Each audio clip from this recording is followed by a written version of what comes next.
on. Good afternoon, everyone. Today is Monday, April 13th. This is the Economic Development Committee, Subcommittee of the Worcester City Council. Joining me on this committee to my left is Councilor at Large Kate Toomey, and to my right, Councilor at Large Satra Mitra, and also Peter Dunn, Chief Economic Development Officer, is joining us, as well as our Assistant Clerk, AJ Pottle. Do you want to be in? We're going to do a virtual attendee call-in on item 1A, and we're going to have our clerk read item 1A to the public. Thank you, Mr. Chairman. Pursuant to Chapter 20 of the Acts of 2021, and in order to ensure active public engagement, the City of Worcester currently allows for both in-person and remote participation at all of its meetings. To partake in the meeting, you can either come in person or join via Zoom. The Zoom link is listed on the municipal calendar of the city's website, and there is also a phone number. That phone number is 1-646-828-7666, and the access code is 160-382-3487. We do ask that you use the raise hand function if you want to be recognized during the meeting. That's either in the bottom center of your screen if you're on the app, or it is by dialing *9 if you're on the phone. Thank you, Mr. Chair. Thank you, Mr. Pottle. Before we do item 2A, which is approval of the minutes, would you take a roll call, please? Councilors Mitra? Yes. Toomey? Yes. And Chairperson, Councilor Bergman. Here. So, and yes. So item 2A has been approved. Is there anybody in the public in attendance who wants to speak on a particular item? Okay. Is there anybody online, Mr. Pottle? Not at this time, Mr. Chair. So we're going to go to item 3A, communication of the city manager, recommend adoption of a resolution for a certified project designation / tax increment financing or TIF agreement for the Day Resource Center at 134 Gold Street. And we were going to count on Mr. Dunn to give us a little bit of background and a recommendation. Yes, thank you, Mr. Chairman. As the committee knows, we often use commercial tax increment financing plans to stimulate commercial investment and support for companies in the city, for-profit companies that are creating jobs and either locating in the city or expanding in the city. But we can also use this tool to support community development projects. It's been done a few times over the last few years, and so this is a good example of how we can use this tool to support a community-driven project. So as the council also knows, one of our critical priorities of the strategic plan, the municipal strategic plan, was to establish a day resource center for individuals experiencing homelessness. And so over the last couple of years, we've been trying to figure out where could that be located, who might be the operator of such a facility, would it be owned or leased by the operator, and spent a lot of time working through those considerations. And so we are pleased that there's been some significant progress on that over the last year or so with our partners at the Central Mass Housing Alliance. As you know, the Central Mass Housing Alliance is a nonprofit here in the city that serves not only the city but the region. And they have successfully acquired the property at 134 Gold Street, so over off of Quinsigamond Avenue.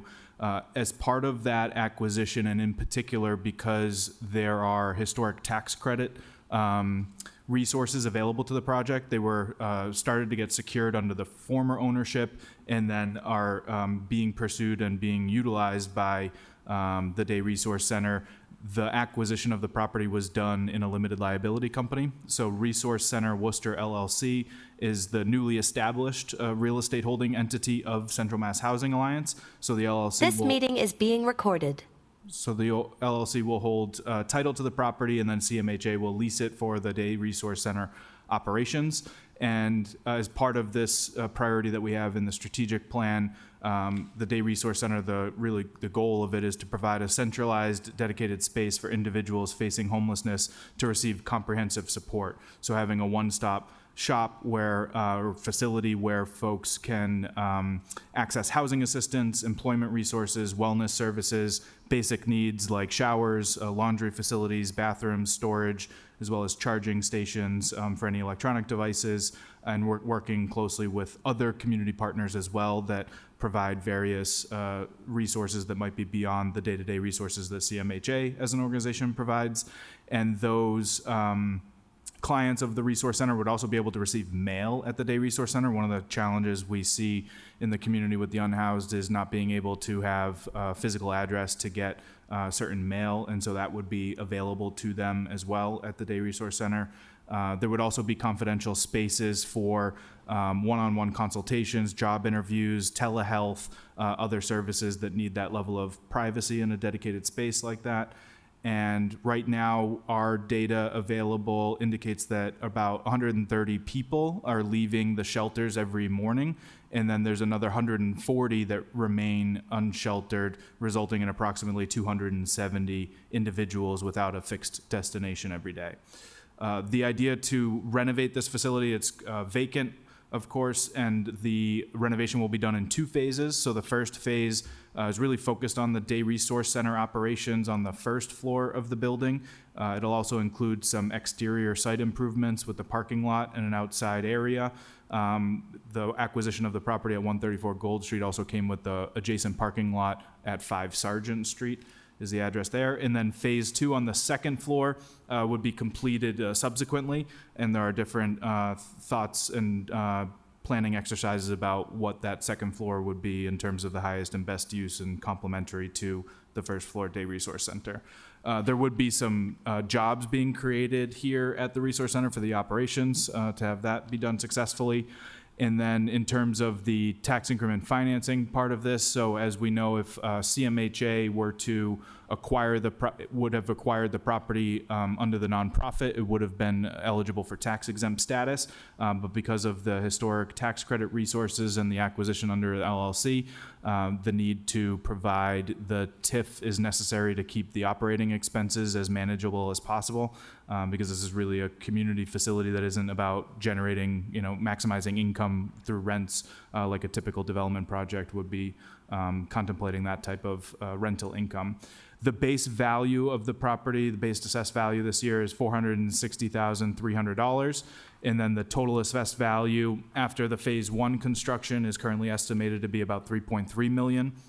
And so one of the things that will happen because of the way the mechanics of TIFs work is that the LLC and by virtue CMHA, they would be paying tax on the base value of the property. So the current assessment is, as I mentioned, $460,000 approximately, contributing about $13,000 a year on the base value in terms of property taxes. That will continue, and we expect that to escalate about 2.5% or so a year. So over the course of this 10-year term, we would anticipate about $150,000 being provided to the city in property tax based on the base value, and then providing a full exemption on the incremental value because again, the property would otherwise be tax exempt. I know there was a question as well submitted to the committee and the clerk about what would happen at the end of the 10-year term, and if the intent is to have that ownership of the property go back to the nonprofit and become fully tax exempt. I don't want to speak on their behalf, but I believe that is the intent. What we typically see with these projects, like how we supported in years past with the Hanover Theater or the renovations to the YWCA, or more recently with the Creative Hub, is there is a required holding period with the tax credits, the historic tax credits, that you can't, utilize those credits and then the next year convert that to nonprofit use. So we structure the duration of these agreements to be more or less in line with that holding period required for historic tax credits. So I think it's reasonable to assume at the end of this 10-year term that if the Day Resource Center is continuing to operate and be successful and CMHA is still involved, that the title to the property may be transferred from the LLC back to the nonprofit at that time. And so that is a summary of the nature of the project, the terms of the tax agreement financing agreement. Like any TIF, including these community-based TIFs, they are complying with the responsible development ordinance. So that's been provided to their general contractor, who has been selected at this point, including all of the bidding for the various trades and subcontractors on the project. So we will be receiving the reporting throughout the construction process on this for both our requirements for responsible employment, but also for the goals that we have for diverse and local participation in the construction activities. So that would be applicable to this project as well. Thank you, it's very helpful. I just have one question before I go on to my colleagues, and it's more of a technical question. Should the item read, Communication City Manager recommend adoption of resolution for a certified project designation tax increment finance agreement for Resource Center Worcester LLC, as opposed to Day Resource Center? Isn't one the owner and one the tenant? And we want to give the, Sure, Mr. Chairman. I mean, it's a good point. The title of the agenda item is to make sure that we were characterizing the project that people would be familiar with, but it's really the language of the resolution that matters and less so about the title of the agenda item. So the resolution, to your question, includes that designation on behalf of Resource Center Worcester LLC. so Mr. Chairman, let's just amend, I'm sorry, our clerk. I don't know who I'm referring to other than myself. Mr. Pottle, on 3A, could we just amend that to say, where it goes, tax increment finance agreement for Resource Center Worcester LLC or the Day Resource Center? Does that work, Mr. Dunn? Yeah. Only we don't have any, No objections from my end, Mr. Chairman. I'm sure my colleagues, anybody have any questions of Mr. Dunn? Ms. Toomey? Thank you, Counselor Mr. Chair. Just Toomey? for clarification, because I think people confuse that. So who actually is the Resource Center LLC? Through the chair to the counselor, so that is a limited liability company registered with the Commonwealth of Massachusetts that is wholly owned and controlled by Central Mass Housing Alliance. Okay, all right. Because it said somewhere that it was the city of Worcester, and the address was at the Central Mass Housing Alliance. Somewhere it said that. So that's why I just want to clarify it. But thank you. Appreciate that. That's the only question I had. Thank you. Yeah, through you to Mr. Dunn. First of all, great project, it's not something that our city needs for our unhoused people. Wonderful project, and thanks to CMHA for really coming forward to help us out in this project. For the purpose of everybody to know, could you please just, for layman purposes, what's the difference between TIE and TIF? Yes, sure. Through the chair, tax increment financing typically refers to commercial projects. There is one unique residential program called the Urban Center Housing UCH TIF program that's used for affordable housing, like what we've done with the Curtis Apartments with the Housing Authority, as well as the Lakeside Apartments with the Housing Authority. But the easiest way to think of it is that a tax increment financing TIF is generally commercial projects, and then tax increment exemption ties are for market rate housing projects. I see. The mechanics are the same, though. The mechanics of how they work are the same. So we're giving the break on the increment of the value of the property, or we fund it, finance it, or we give the tax exemption. Correct. Let's say, who is the general contractor? Do you know? You said we know it. Yes, through the chair, the general contractor, I think it's pronounced Allegroni. They're based in Massachusetts and have experience with a variety of different types of development projects, including institutional type development. The city has used them before? We have not, and we do not select the general contractor. So we have the responsible development ordinance expectations for the construction activity, but the owner of the project and the developer does their bidding process and makes their selection. The only thing we ensure is that that contractor is in good standing through the eyes of the ordinance, but we don't make the selection. Okay. It says here the project is about $11 million project, and we procured about $8 million, and the remaining is going to be raised. Through the chair to the councilor, all of the resources for the construction has been raised at this point, and the total development costs are estimated at $11 million. And so the TIF that we're giving them is for 10 years, Yes. and we're giving 100% break. Yes. The city is only getting on the base Correct. price. Correct. And after 10 years, we don't know at this point what will happen. Right. Am I correct? That you Right. might say, you said that it may be a non-profit, or we may not get. So city's benefit is only on the base price of the property. Well, through the chair to the councilor, as it relates to Tax-wise. property taxes, yes.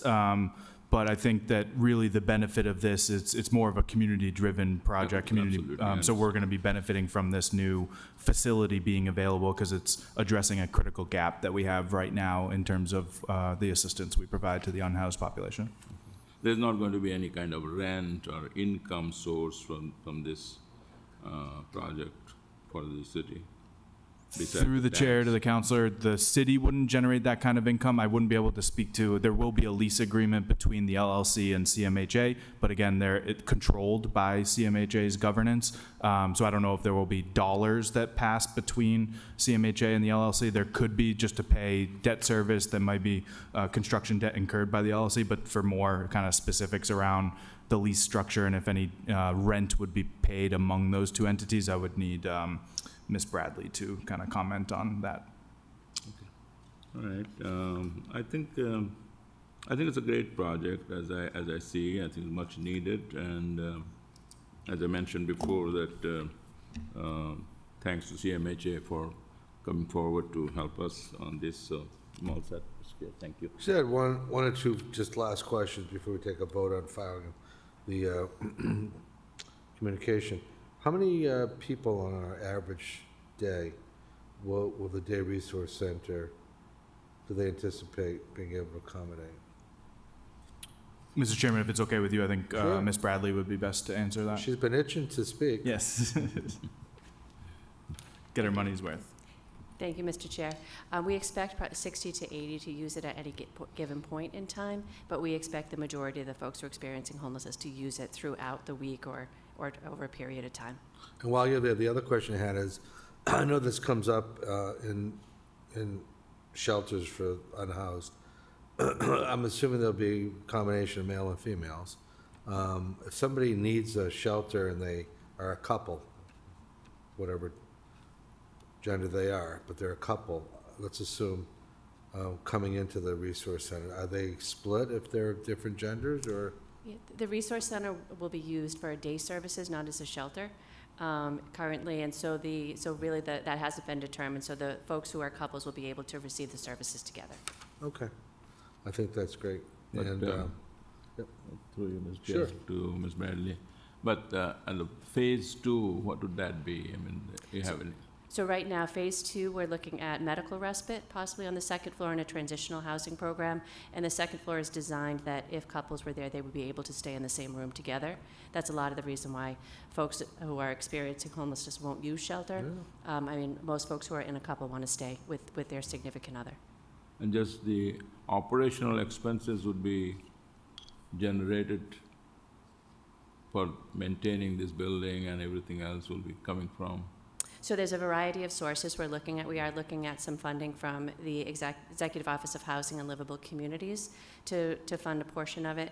We've also become a Medicaid biller, and so we'll be able to bill for some of the services. It's not a substantial amount. It's probably maybe 10% of what the total will cost is what we're estimating. And then there's a variety of other funding streams that we're looking at to try to get the operational costs funded. And we expect we're looking at winter of this year to be able to open the Day Resource Center. So we're still looking at that moving forward. But thank you very much for really coming forward to help us out, CMHA, and I especially thank you for giving me a tour. The other day I had a chance to go and see the facility, and I'm very impressed for what we're going to be looking for. Thank you again. before you leave the microphone, Counselor Toomey? Thank you, Mr. Chair. Thank you. I just wanted to ask a question about, I noticed that the numbers for elderly individuals has been increasing, and in your projections, are you making accommodations for folks, I'm assuming with the medical respite? Yes, with medical respite, we're also working with UMass to have the Road to Care van come on site. And we recently opened a program for seniors in Leicester with using one of the buildings on the Becker campus to be able to accommodate some of those folks now until June 30th. It's definitely a population we're looking at to make sure that we have the right accommodations. It'll be accessible, it'll be fully accessible. And there's also some private spaces there's some rooms that can be used if folks need to break off from the general population. Thank you, and I appreciate all the thought that went into this, and I think that what people don't understand is that right now, all the services that you're talking about, people have to go travel great distances. You've got people who are not physically capable of doing it, who are not mentally capable of doing it. And by having all these services, there's a greater chance of being able to bring people to recovery and hopefully get out of this position that they're in. So I want to thank you for all of that and look forward to seeing the grand opening. Thank you. Thank you. If there's no other questions from either of my colleagues, my motion on item 3A would be to file. Council Mr. Bergen, Bottle? if I could just interject on that. Item 3A has a resolution attached to it that will That's be true, too. required to be adopted by the entire city Okay, council. thank you. So let's do the motion is to adopt the resolution. And Mr. Pottle, could we then file the communication, or should we just adopt everything and send it? Mr. Chairman, I would recommend approval of the item back to the full city council. Okay. So I am corrected, and I appreciate that. So item 3A is my motion to approve the communication and the attached resolution. Councilors Mitra, Yes. Toomey, Yes. and Chairperson Councilor Bergman. Yes. Thank you. Thank you. Thank you, Ms. Brown. So item 4A is transmitting information communication relative to the economic development and relative to economic development initiatives. Now, I counted close to 20 different initiatives, so I'd like to try to do this perhaps different than has been done in the past. I'd like to just go through each one quickly with Mr. Dunn with my questions, and then we can ask Councilor Toomey and Councilor Mitra for their questions. I think if we focus on asking for information on each one before we start going at questions, we could spend the whole evening just on this one item, because there's a lot of interesting developments happening. So, Mr. Dunn, if you're okay with that, what I'd like to do is start with first item, which is the Denholm Building. And there's definitely been some publicity of late, I see on social media. I understand, well, why don't you give us just a quick synopsis of not necessarily the history, but where this is headed? Because I think the history is something that most people understand. Sure, Mr. Chairman. So after selecting the Menkidi Group and then executing what we call the Land Disposition and Development Agreement in 2024, they had about 6 months for due diligence. So there was a series of timetables in the Land Disposition Agreement for milestones of the project. So due diligence, permitting, approvals and financing, and then commencement of construction, completion of the project, all of that. The first milestone is that due diligence period. So making sure that they're going in and really confirming some assumptions around what environmental conditions might be there, things that could be real non-starters in terms of getting the project moving. And so as a result of that, when that due diligence period came to a close, they asked the redevelopment authority for some additional time to continue that due diligence, as well as a project modification to really bring the whole project into a feasible sort of scale, because the results of that initial due diligence basically concluded that the abatement and demolition of the building was going to be far more expensive than anybody really would have contemplated at the outset. So that's the nature of kind of where we're at. That Amendment 1, as we called it, was executed at the end of 2025, so a few months ago. And then as a condition of that amendment and giving them additional time, the Redevelopment Authority Board, as well as our staff, recommended a condition that the additional time would be provided as long as they contributed to the carrying costs of the property. So the Redevelopment Authority is currently incurring costs associated with general maintenance of the property, utilities. We're trying to make sure that the fire department is satisfied in terms of having active fire protection at the building. So there's sprinklers, there's fire alarms, there's security systems, so that if somebody gets into the property that shouldn't be in the property, that we're aware of it. And so as part of that, starting effectively now, they would contribute a $7,500 monthly non-refundable deposit to contribute towards those carrying costs. And then as we have been strategizing over the last few months since Amendment 1 was signed, is really how do we tackle the abatement and demolition costs of the property? Because at the end of the day, when you think of the private development and making sure that it's feasible to move forward, that what they estimate is $7 million of costs on the front end just to get to a piece of land to work with to then commence the redevelopment or the new construction of the property.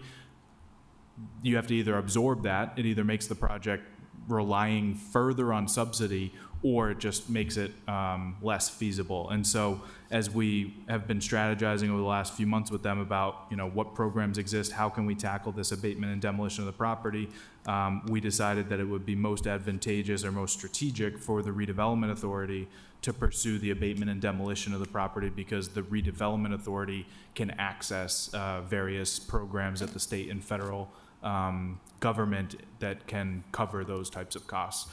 So we've begun making those applications to state and federal sources to assemble the resources to cover the abatement and demolition. And as a result of that, it necessitates some additional modifications to that land disposition and development agreement. So what you read about or what you've heard about, and I think we've referenced it, although some time has passed since this was submitted to council, is the redevelopment authority has been meeting over the last couple meetings to decide how to handle that and how to handle the various key terms of what we would refer to as Amendment Number 2 to the land disposition and development agreement, and if that is satisfactory to both our redevelopment partner but also the board of directors at the redevelopment authority. Thank you. So, before I go to my colleagues, one question I have on this is, I don't think the building was designated as an historic building. I could stand to be corrected, but a lot of people that have lived in Worcester for a particularly long period of time view that building as kind of the last vestige of the robust downtown that once was in many cities with department stores. And there is some historical component to that building, including the escalator. So I guess one of my questions is, has there been any discussion with McKinney Group in the development of this property to try to salvage or save any of the historical components of that building, just as out of respect to the nature of Worcester's downtown history?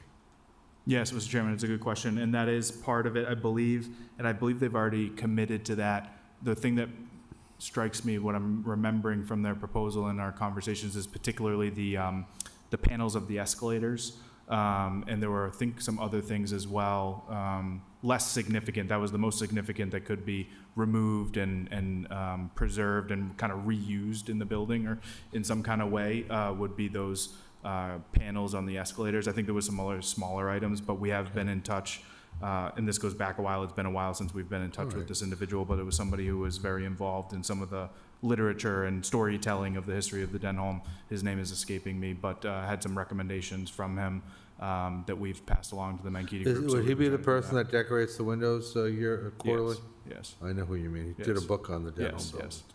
Yeah, just so viewers know, and then I'm going to move on to my colleagues, is I'm quite sure Otis Elevator, which is a major elevator company, manufactured the escalator in Worcester, and it's a glass-sided escalator.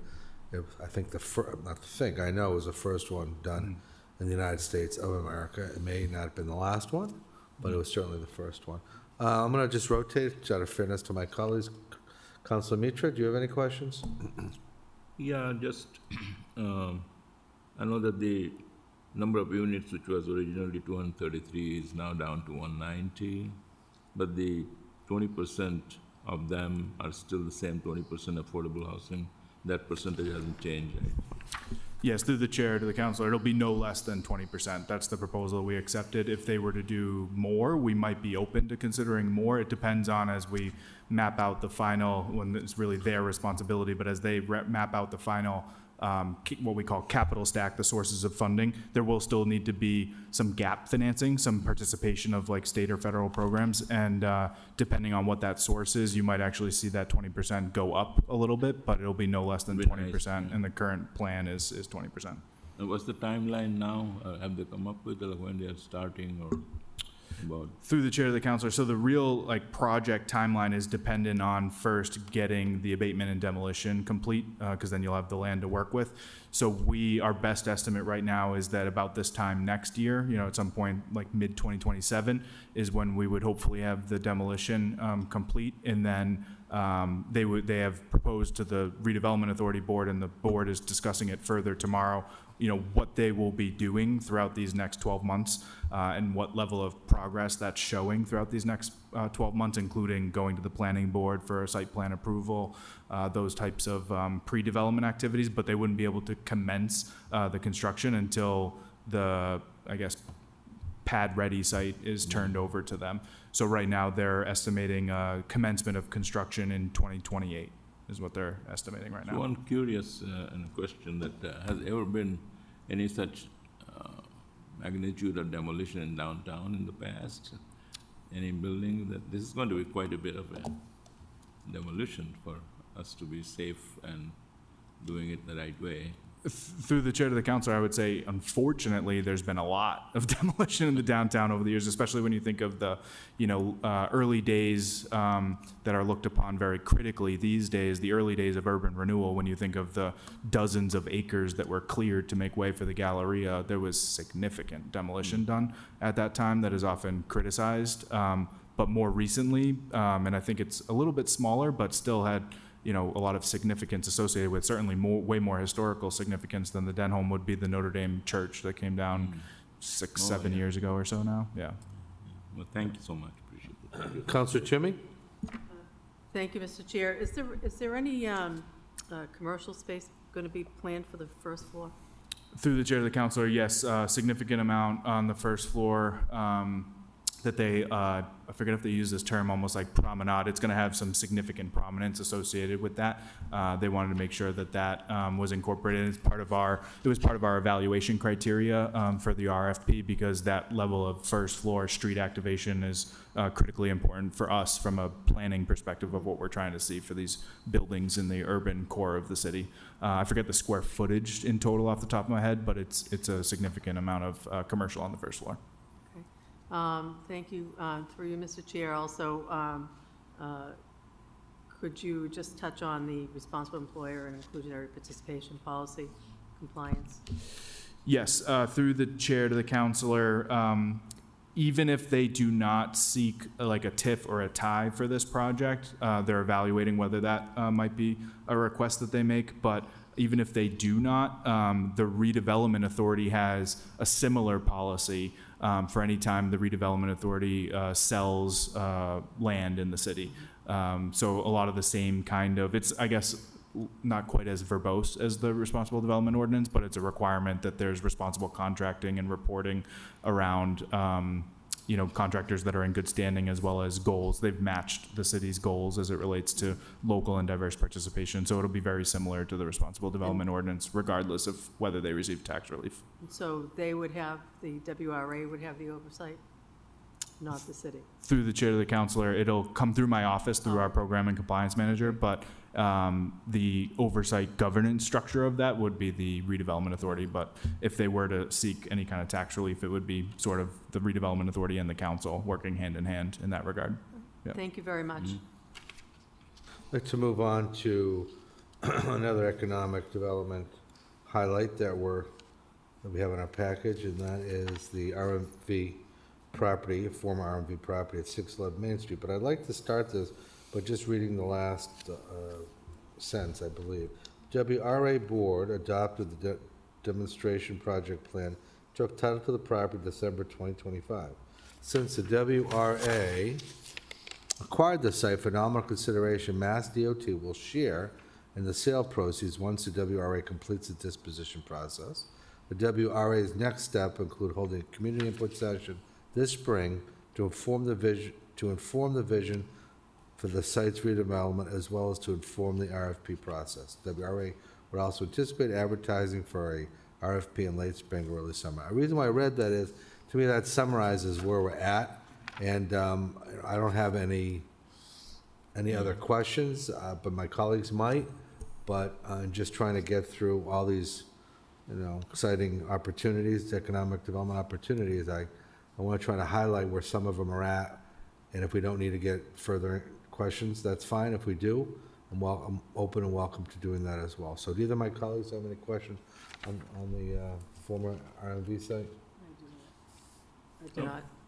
It's okay if you I'm do. all I'm set. not trying to rush All set. anybody. I just want to highlight what needs to be highlighted. All right, thank you. Former Table Talk property. So it looks to me like the relocation of Table Talk Pies from the legacy site, Jason Apollo Park, unlocked a unique opportunity for redevelopment in the area. Okay, so sounds like that's where we're at right now with possibility of mixed use and mixed income district uses. But we have nothing concrete on the ground yet. Is that correct, Mr. Dunn? No, Mr. Chairman, we actually have two projects that have been completed. And then the one that is actively under construction right now is referred to as 100 Washington Street. So this is I think it's probably the largest parcel that was created as part of the former 4 acres. So we don't have that listed separately, 100 Washington. It is there, yeah. It's in bold down towards the bottom of the page. Okay, that's why I kept the two separate. Yep, Okay. so they've excellent. commenced construction on 185 units. And you see, if you go to the ballpark, you'll see them doing, they're just, I think, just about wrapping up the concrete foundations right now and about to go vertical. Have we done anything to recognize just my historic/preservation side of me? Seems to me we should have a plaque there saying former site of Table Talk Pie, a legend, in Worcester and across New England in the early production of retail pies or wholesale pies or both. Sure. So the first thing we did was their campus was 4 acres of contiguous land, and over the years, when their company was growing, they had discontinued a public roadway and built over it. At the time when it was discontinued, it was known as Spruce Street, which kind of makes sense if you think of Ash Street, like there were some street names there. But then when it was reconstituted, because we wanted to make sure that this redevelopment of the 4 acres was had the connections, both vehicular connections and pedestrian connections, rather than having a big swath of 4 acres that's kind of like I guess, prevents that kind of walkability that we want to see. So the developer at the time who bought all of the 4 acres was Boston Capital, and so they reconstituted that public roadway, and it's named Theodore Tono Street. So Theodore Tono was the founder of Table Talk Pies, so that's one aspect of it. But I think for sure on maybe the most historic building on Green Street that has the most architectural features, which has been preserved and renovated, maybe that's a place for something more related to the company or the history of the site beyond just the naming So, of the like- street. So we could talk to the owner about that. And the owner, have you talked to the owner about that? Is that what you We haven't, we could talk to the owner about doing So if something. my like that. colleagues don't object, I'd like to make a chairman's order. Mr. Pottle, are you ready to, Absolutely, Mr. Chairman. just to, for the administration to, actually, I guess it would be through the Economic Development Office to discuss with the developers a mutually satisfactory way to recognize the historic significance of Table Talk Pie at that particular location. Do you want to add something, Council Tierney? Through you, Mr. Chair, and thinking about the whole street, the whole area, I know we've talked about identifying historic sites before, and plaques and all of that stuff, and I'm just wondering if there's a plan moving forward to identify this incredibly rich history of Worcester with a lot of firsts down there, to really highlight whether it be using kiosks with interactive, what do they call those, QR codes, things like that, just kind of highlighting it, making it a little bit special. Sure, Thank through you, the Mr. chair to the counselor, I know Preservation Worcester had done some efforts similarly with Blackstone Canal kind of history, and it included some of those sites, and there's a walking tour. And with the new executive director there, we could talk to them about sort of where that stands. I think they did have some things like positioned on private property that I think maybe have been removed over the years, that maybe we could work with them to see if some of that could be reinstalled. It's certainly in the spirit of that, which is why there's the Tobias Bolin statue on the public plaza that was created in the sort of replica homage to the canal as well. So that kind of storytelling is something that we're always trying to make sure that we're communicating and trying to embrace as well. So it's a good suggestion. I know Rockwell Sprinkler is another building that's going to be discussed. You see those sprinklers everywhere, across Massachusetts, New England, maybe even across the country. I mean, it's just, as Councilor Toomey said, and I think her suggestion's an excellent one. So why don't we make a chairman's order that the administration work with Preservation Worcester / the Worcester Historical, actually, the Museum of Worcester now, and coming up with a plan to a modest plan, start off with, to identify significant businesses that were first across the country and that were originally located in Worcester. And we can hopefully have a discussion, particularly it's the 250th anniversary of our nation's history. It'd be great to do better, and I've always said this, with our recognition of our history, and that's one way to do it. Councilor Mitra? Mr. Chair, through you to Mr. Dunn, just one clarification. The 83 units that it is going to have, they're all going to be affordable? Through the chair to the council, the 83 units I believe you're referencing is District 120, which has been completed, and it is 100% affordable housing. Yes, yep. And I believe the Tremont Development Group has already done some work in our community, right, before?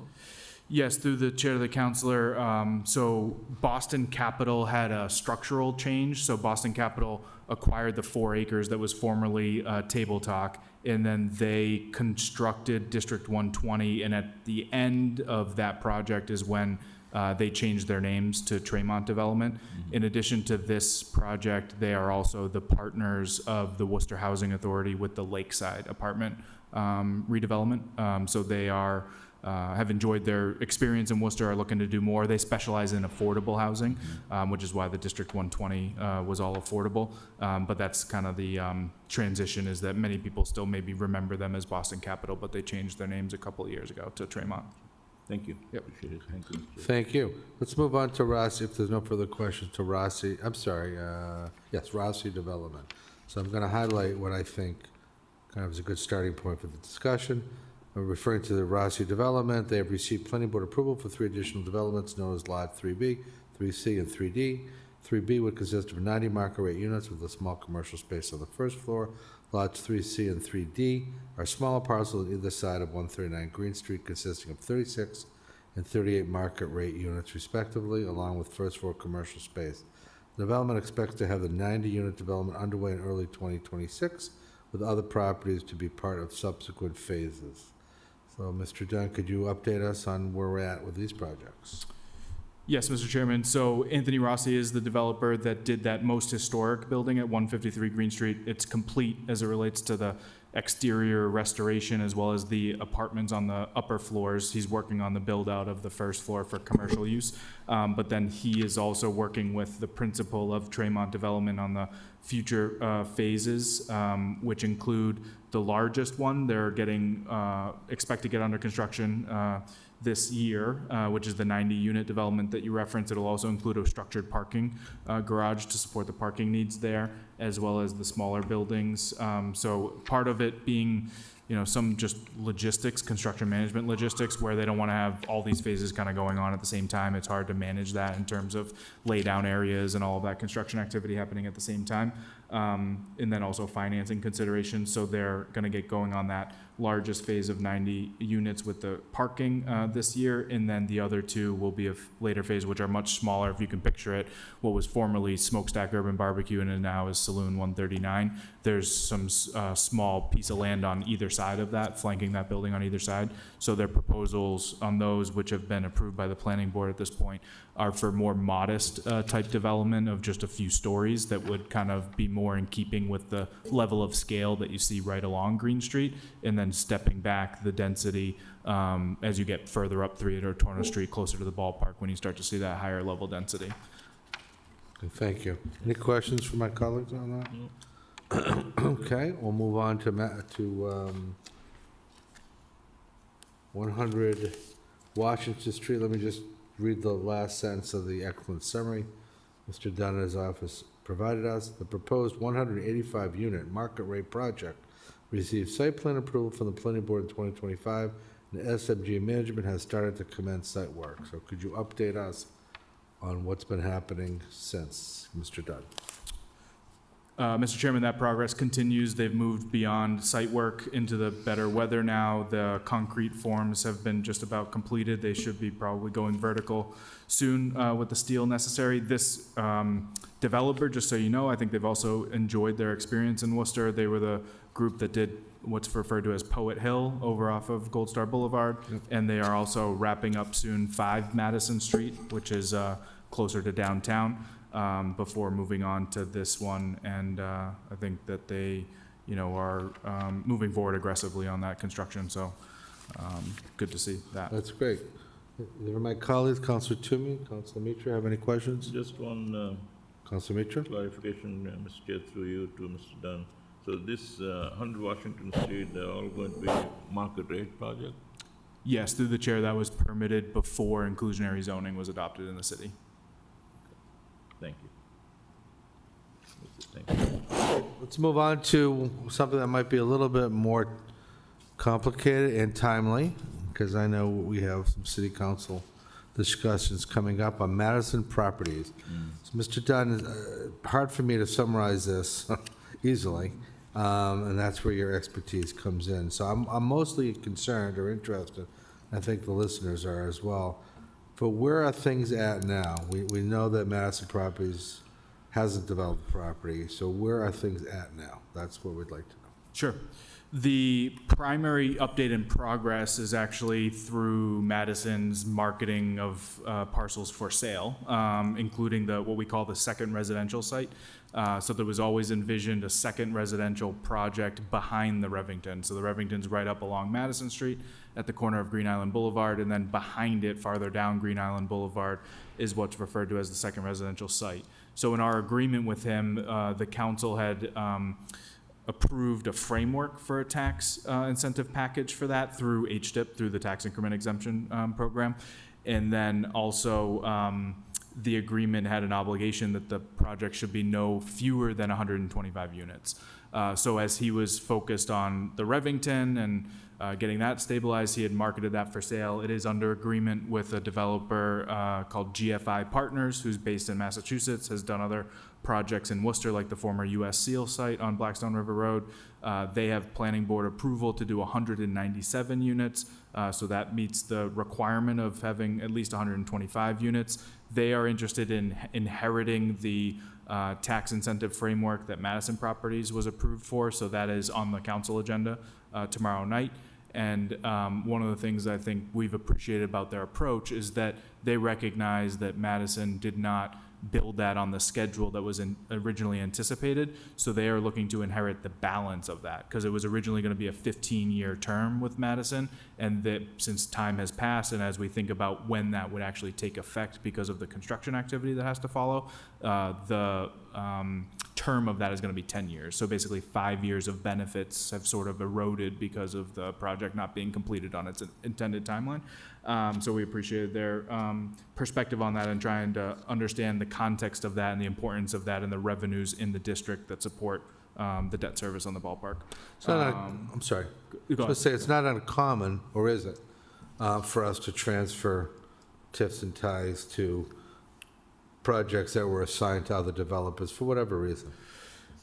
That's correct, Mr. Chairman. In fact, if once a project is complete, the improvements are complete, the benefits run with the land. So if they were to sell the property, similar to Alta on the Row was sold, like there would be no process for the city, or it wouldn't come before the council for approval. We are, and I think one could maybe argue that in our agreement with Madison Properties, it does talk about like successors and assigns and all of that. But we felt it was most appropriate, given the conspicuousness of the project, the importance to the city, to bring this update into council and have that endorsement and approval. There's a resolution in the package tomorrow night. So it's largely due to the fact that the improvements hadn't been completed, and there was actually, we hadn't gotten to the point of really executing a tie agreement with Madison, because once you get to the point of executing the agreement that would have been in line with the framework the council approved, you really need to have some strong visibility into what the project timeline is for commencement of construction and completion, which we never really had that clarity on the construction schedule for that project. That's helpful, thank you. Councilor Toomey, any questions? Thank you, Mr. Chair. I think we've covered everything I was going to. Council Mitra? No, Thank I you. think Mr. Dunn gave a pretty good overview of the project, so I'm good.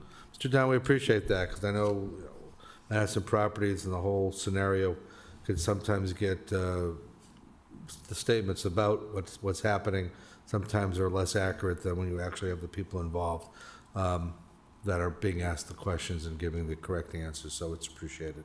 Theater District, Downtown Bid District. I really don't have a lot to ask about that. You just want to give us a short recap of that, Mr. Dunn?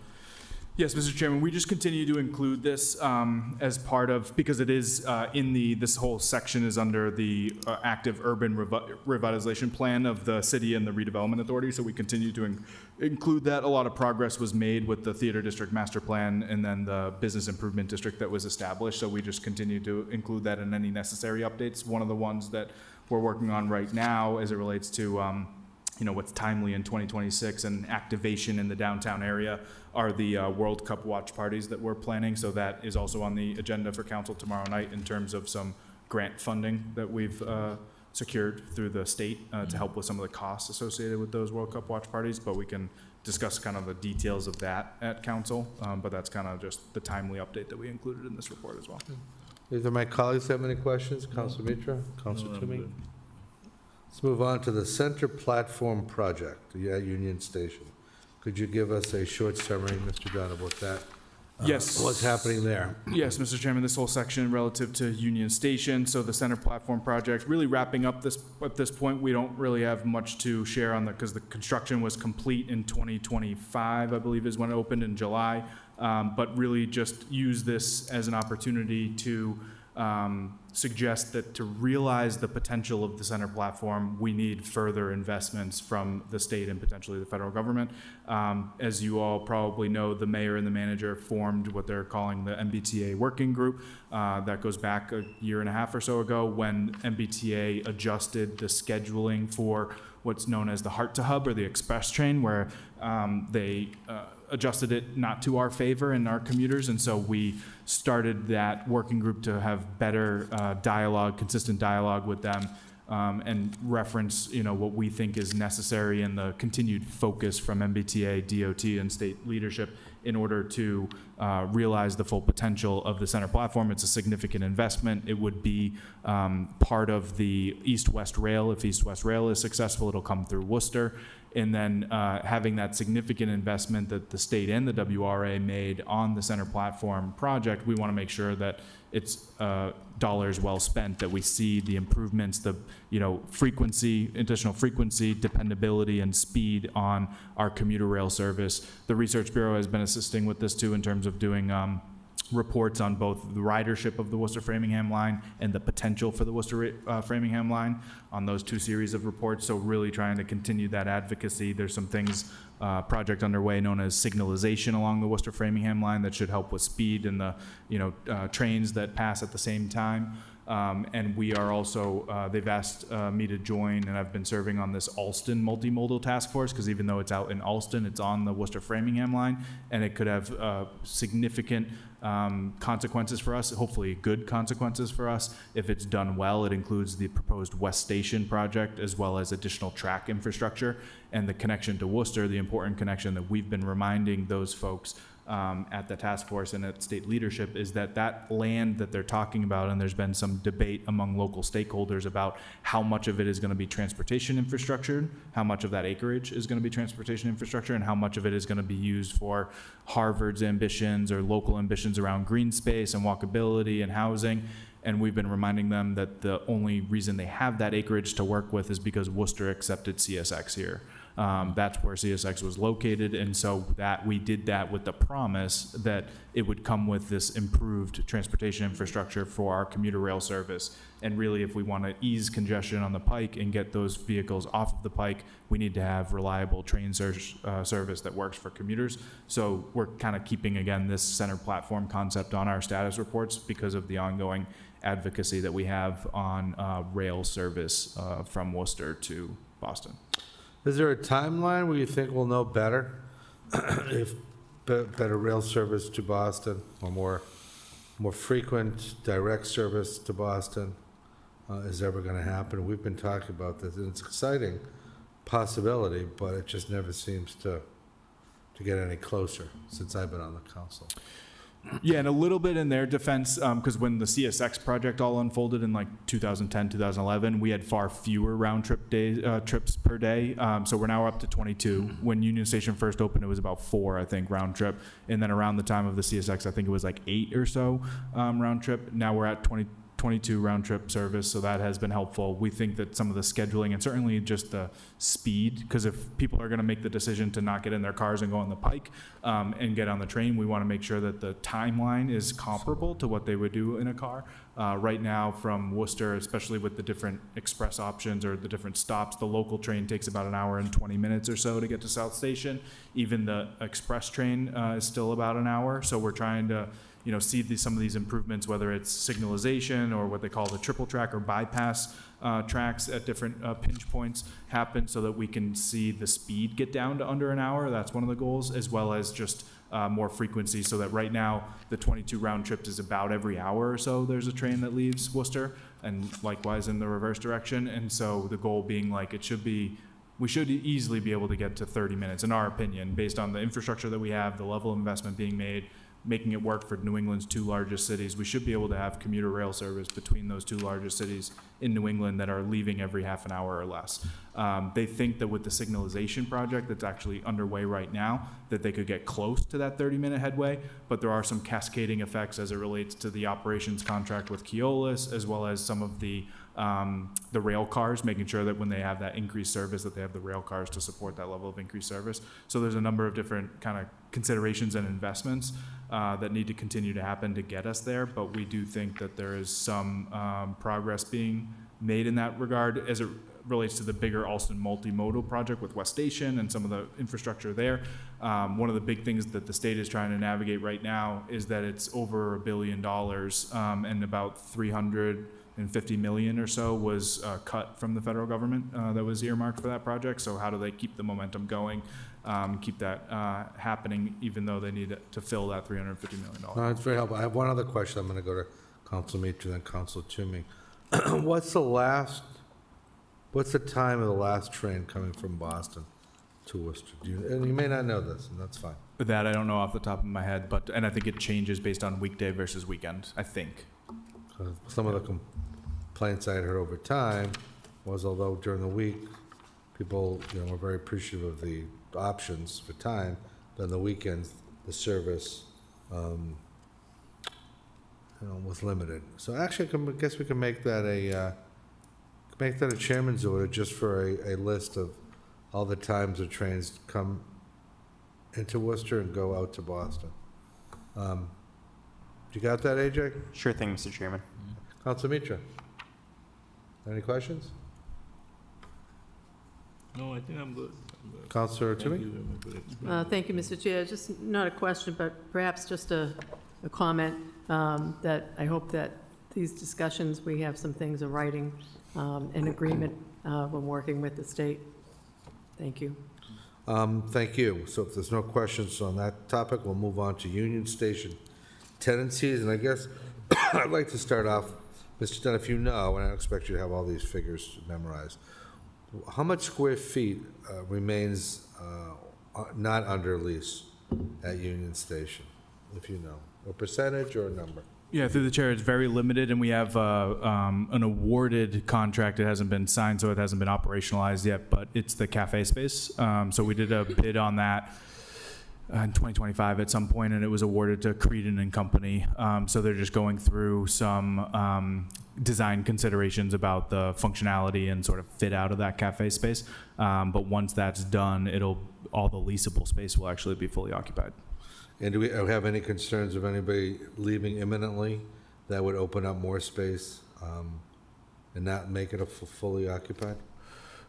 We do have the current lease with Luciano's is coming up this June, and so there's been some commentary about that as well in the local media, where we are putting it out to bid imminently, and he is eligible to, the current occupant from Luciano's is eligible to bid on that as well. I think he's been vocal about his intention that he'd like to stay, so we will consider that proposal along with any other proposal that we receive. And my last question, what percentage of space is that space overall to the entire Union Station tenancies. I know that when you include the Grand Hall operations, the Grand Hall is 9,000 square feet. Obviously, there's kind of shared use in that sense, where this lease that the current occupant has is the rights for the events that happen there. But I don't know that you would consider it all part of his leased premises, because it's a public common area if there's not an event happening.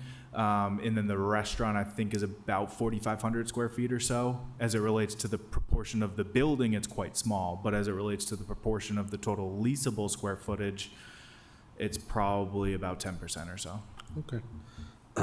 Counselor Toomey? Thank you, Mr. Chair, and certainly I appreciate you making the comment about that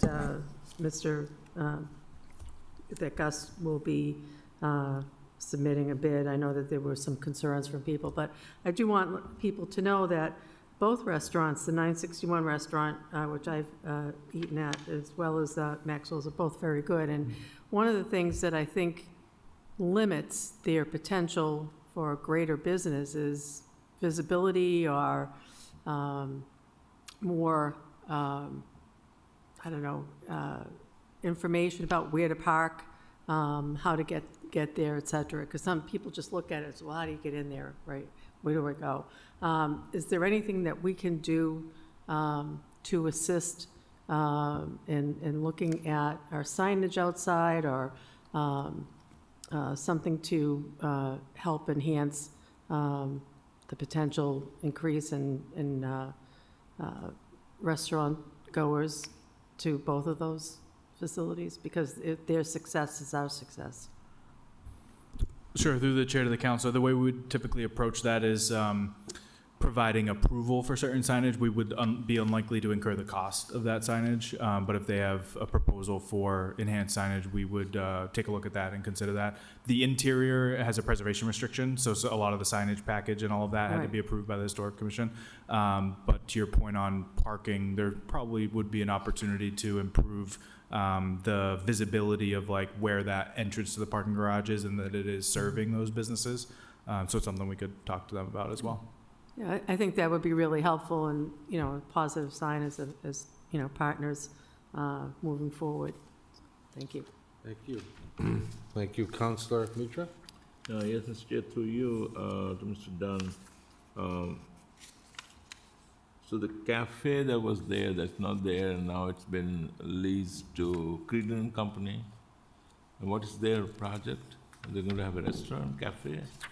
Yes, through the chair of the councilor, they would be taking over the cafe space to provide that primarily early morning coffee, small food items, and the like, to really serve the commuters at the early morning. Because when you go to get on a train in the morning, there's really nothing there right now for coffee, pastries, things like that. We did have a cafe operator up until the pandemic is when they closed, and then they never reopened. So we've been working on getting that service back and that amenity back for commuters. Is this only for the morning session, or this will be something they will be doing for the whole day?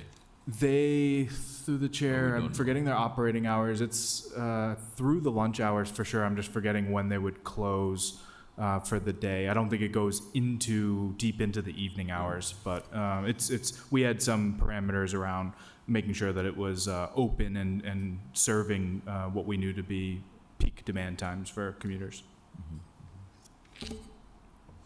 Any other questions? No, thank you. Okay, thank you. Thank you, Mr. Dunn.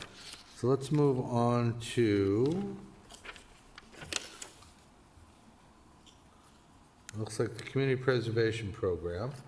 And let me just read a little highlight here, and then we can ask any questions that anybody is comfortable hearing the answers to. The first round, this is a Community Preservation Program. The first round, 17 project applications were awarded funding totaling $4,388,009 and distributed across 3 eligible areas as follows. Open space / recreation received $1,754,146. Historic preservation, $1,383,863. Affordable housing, $1,250,000. The committee recently held public hearings to review, submit applications, This meeting is being recorded. and to determine awards for the second round. A communication will be forthcoming to the city council relative to the project details and the appropriations necessary for the administration of those second-round awards. So it sounds like we've come as far as deciding who got first round, who received awards during the first round, and we're now working through to the second round, and there's applications that are being received. Is that correct, Mr. Dunn? Yes, Mr. Chairman, actually, just as it references related to the awards for the second round, that was submitted to council on March 24th and approved by council on March 24th. So we're even beyond suggesting the awards. We've approved it as a council body. Yes. Okay, I don't really have any, specific questions about this item. I guess the only question I would have is, how often do we expect to be giving out awards? Is this going to be annual, semi-annual? Yes, Mr. Chairman, it's likely going to be annual, which is about what we had last year. We're a little ahead of the game compared to last year. We were a little bit closer to budget cycle. I think it came to council maybe closer to May or so, or maybe even June. But this one, we were able to, complete a little bit more timely. I don't know, because of the volume of project applications that we're getting and the volume of the awards that then result in significant program administration with contracts and oversight of the projects and distribution of funds and all of that. Like, for example, there were 17 in the first round. It's unlikely that we would be able to do 2 rounds in a year. Okay, and I do apologize, one last question I neglected to ask. Does these numbers represent the full distribution of all the monies received through the community preservation program, or is there some monies held back for whatever reason? Mr. Chairman, it's a kind of a convoluted answer because it relates to what's collected, but also what's budgeted. So every fiscal year, the committee, working with our staff in the budget office, come up with a budget for your budget packet that includes the upcoming fiscal year of what's anticipated for collections. Doesn't necessarily mean that's going to be what the collections are. On a property tax basis, the fee that goes into the property tax bills, that's pretty predictable, but what is less predictable is their budget also includes that state distribution from the State Community Preservation Trust Fund. So we can go off of like what historical has been and try to like extrapolate that for what's anticipated in the upcoming fiscal year. But ultimately what they award is based on what's budgeted, and sometimes the actual collections could be Okay, off a little bit. Yeah. thank you. Councilor Mitra? Yeah, thank you, Mr. Chair, through you to Mr. Dunn. So, do you know, just to follow up with Mr. Chairman's question, what is the total collection? You have any idea? In the last, ever since we started yearly, what do we collect for the CPA? Through the chair to the councilor, it's between $4 and $5 million a year in local collections, and then there's a state distribution as well. We include this kind of brief update in our standard routine reports to you, because as you can tell, this is pretty involved, and the specific reports, we do provide to the council specific reports on all the projects that have been, but if we were to try to integrate that into this summary, then like it would be 3 or 4 times as long as the packet already is for you tonight. And so we do have that level of detail, and it is communicated to the council, but I just don't have it in front of me because this routine report across several initiatives is a little bit higher level type summary versus the details like that. Thank you. And just one question, Mr. Chair, through you to Mr. Dunn, is this, in the first item, we have open space / recreation. What's open space? What does that mean? Yes, through the chair of the councilor. So that category, there's 3 eligible categories for Community Preservation Act funding defined by statute. One of them, to your question, is open space or recreation. So open space generally refers to passive recreation or open space that's like conservation land, that's protected open space, green space in the city, versus recreational uses that is more active use. So the Parks Department, for example, is eligible to make a request of CPA funds, and that would be typically more active type recreation versus more passive open space or conservation land. Got it. Yep. Thank you so much. Yep. Appreciate it. Thank you. Councilor Toomey? I don't have any questions, thank you. That's fine, thank you. So let us move on. Apologize, I lost my space temporarily. So let's move on to Greendale Revitalization Initiative, and let me just read the portion I highlighted before I get to Mr. Dunn. Worcester Business Development Corporation also received a definitive subdivision plan approval from the planning board. Oh, actually, this is the 50 acres, let me go back. This is the 50-acre parcel that formerly St. Gobain presided in. And the Worcester Business Development Corporation has received a definitive subdivision plan from the planning board and is finalizing the bidding process for the reconstruction and infrastructure upgrade for C Street. Once complete in accordance with the subdivision plan, and in order to facilitate the necessary frontage to satisfy zoning considerations for the redevelopment activity, C Street will be transitioned from an interior driveway to a public roadway, and it will be renamed. So this is exciting. It sounds like there is a number of pad-ready sites ready to go, and that's an area that certainly could use revitalization and some job opportunities, and we certainly a great repurpose of that property. And I know there were some environmental kind of hurdles that had to be dealt with, and looks like we're on the right track. So let me go to Councilor Toomey. Any questions? Through you, Mr. Chair, what types of businesses are they focusing on? I know it says green tech, but is there a specific focus, or? Yes, through the chair, it's really, I guess the easiest way to describe it would be advanced manufacturing. One of the key criteria they have for any end users or developers that will work with the end users is a certain job metric per 1,000 square feet. So they're looking for about at least one job per 1,000 square feet. So if you put up a 50,000 square foot building, you'll have at least 50 jobs there, rather than some of these distribution or warehouse type uses that you could have a 200,000 square foot building and only 5 people working. They really want to make sure this, as you know, the legacy of this acreage for Worcester was thousands of employment opportunities along this area, and manufacturing zoned area in the city is fairly scarce. So we want to make sure that we're using that appropriately zoned area for job creators. And so that's one of the key metrics they're evaluating as they consider various end uses. I also know that our biotech is expanding as well, and I think they've been looking for more space too. So I think that's great. Price-wise, are we competitive with Boston and Cambridge and Somerville and? Through the chair to the councilor, the price, yes. Land in Worcester is a lot more affordable than land in Boston or the surrounding areas.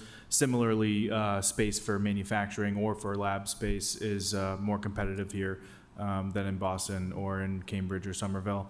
The key is convincing some of the people that need to be or think they need to be near those centers of influence that life exists outside of 495. Well, I also hope that, let people remember that we do have some great colleges and universities here. We're trying to keep some of those students in Worcester, and so certainly that is a big plug. WPI specifically has great potential for business development, where they have been. There have been several people graduating from there that have opened their businesses here. And so hopefully we can continue working with the chamber and all the other parties to highlight that, as well as the affordability of living here compared to all those areas as well. Thank you. Thank you, Mr. Chair. Thank you. Councilor Mitra? Yeah, thank you, Mr. Chair. No question, but just a comment that, I really like this project. This is the true touch to the economic development in our community, and I like it more because we're going to get the manufacturing back in, which is our foundation to begin with for this city. So very nice, and thanks to WBDC for really developing it so nicely, and St. Gobain for coming across and giving the land for us. So wonderful project. Thank you.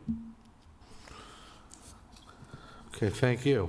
The reactory, just read a quick statement on that. And that is, the project timeline is anticipated to be another 12 to 18 months for completion, but it seems like it's back on track. So if you could give us a little summary of that, Mr. Dunn.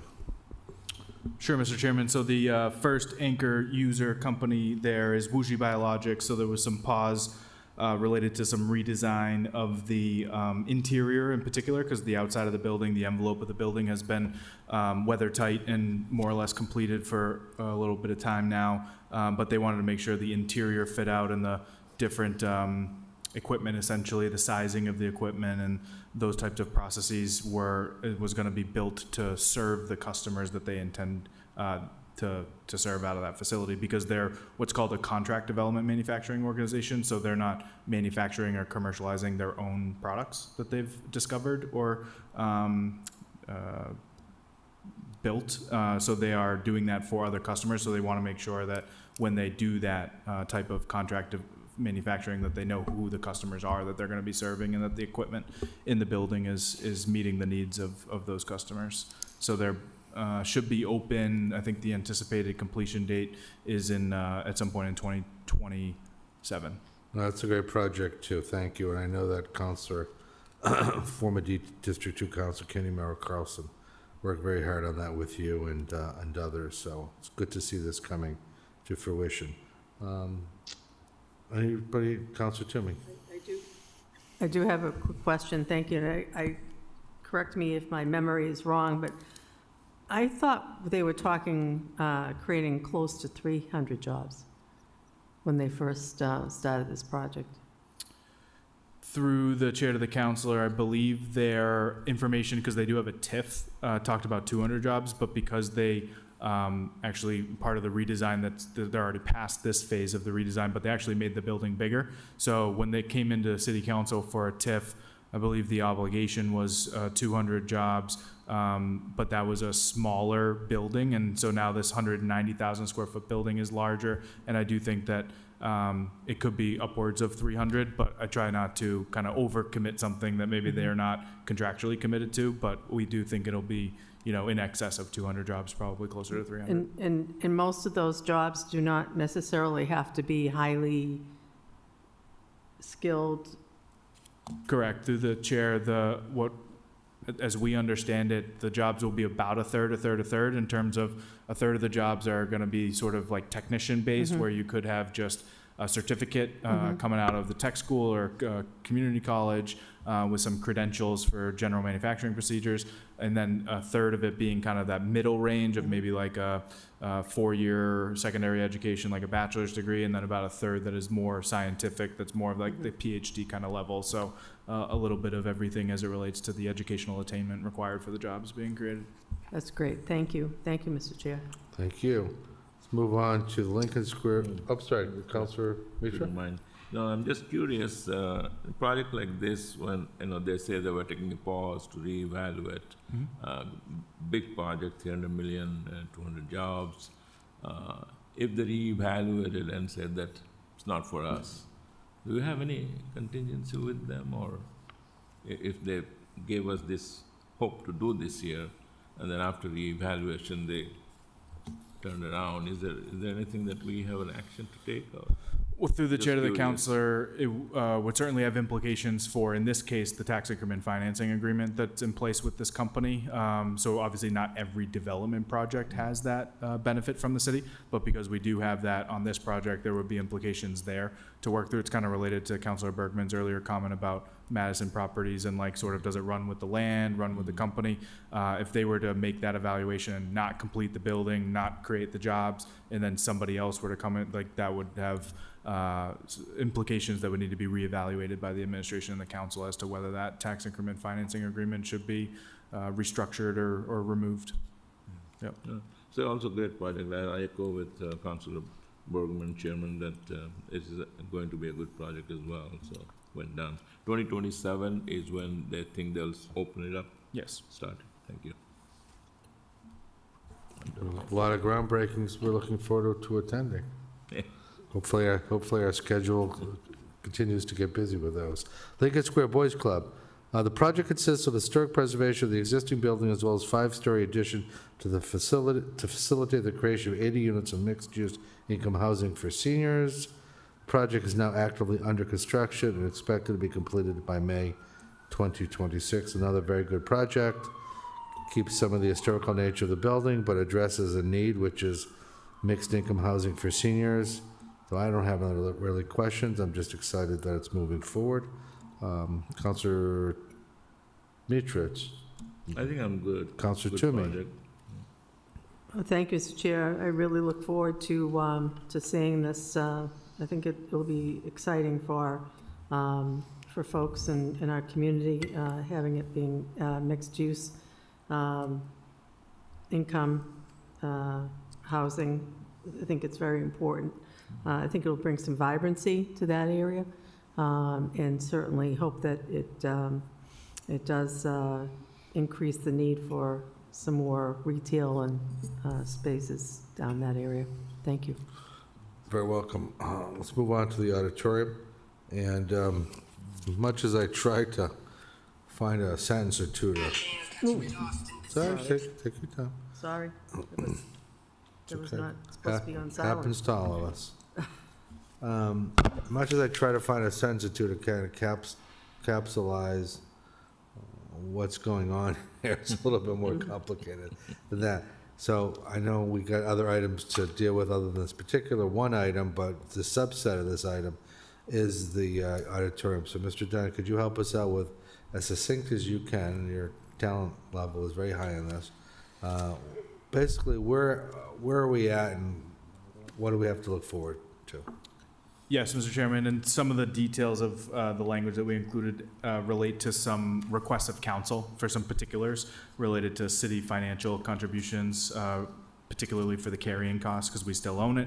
But we do have an agreement, as you're probably familiar with, again, what we call a land disposition and development agreement, effectively a purchase and sale agreement with the Architectural Heritage Foundation out of Boston, nonprofit development group that focuses on historic preservation and adaptive reuse of historic properties. What I would say, and the kind of important takeaway, is that we are in crunch time in terms of getting the momentum necessary to see this project really kick into construction kind of level activity, because their agreement currently goes through April 1 of 2027.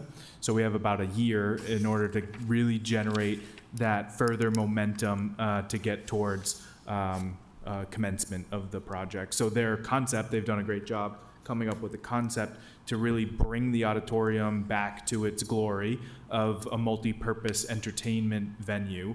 As we think about what we've done with other buildings, particularly in that area of the city with the redevelopment of the courthouse or the redevelopment of the boys club, certain buildings lend themselves well to a residential conversion, which, being in a housing crisis, having significant demand for housing units, logical adaptive reuse of a building for a new purpose that's greatly needed. But this building does not lay out well for any kind of residential conversion. So how do you deal with that? It's similar, different kind of challenges, but not unlike, trying to save the Denholm or come up with some adaptive reuse for the Denholm.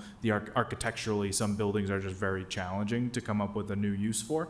And so the auditorium, and sort of not surprisingly, highest and best use, bringing it back to its intended purpose as a multi-purpose venue. So they have ideas about how to do that in a way that's sustainable over time in terms of the operations. What kind of things do you need to bring into a facility like that to make it sustainable in the long term? And so we are working through those types of considerations. And the key is an operating partner. So the Architectural Heritage Foundation, they do historic preservation. They spend a lot of money on design and coming up with ways of figuring out how to save these historic buildings, but they don't have the depth of experience as an operator of an entertainment venue.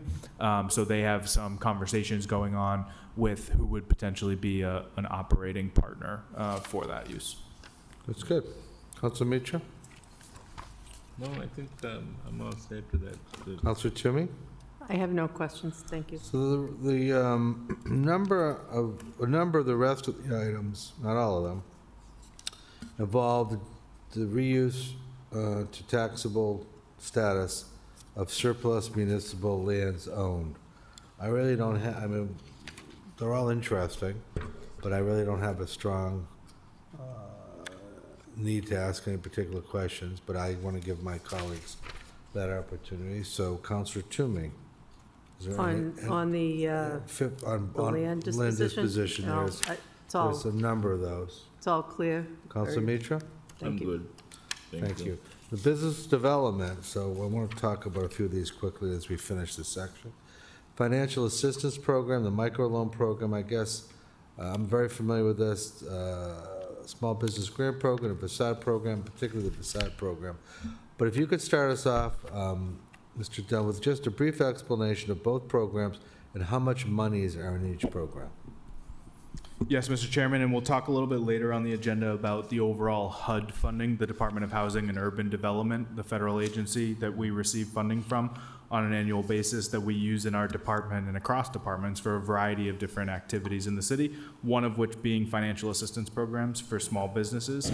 And so there are three primary programs that are operated with those resources. The microloan program, which is short-term fixed-rate financing that's paid back over time for small businesses, really kind of thinking about us as a lender of last resort. As we know, it's challenging for small businesses to obtain financing from a traditional lender, local banks, and so we can be a lender of last resort through the microloan program. The small business grant program, which is forgiven if they comply with the terms and conditions, is designed to help incentivize the occupancy of vacant storefronts. So these are dollars that, depending on the square footage, it could range from about $20,000 to $50,000 for furniture, fixtures, and equipment to help with that business getting started and filling the vacant storefronts that exist in the city. And then the third one being the facade improvement grant program. So this is a partnership.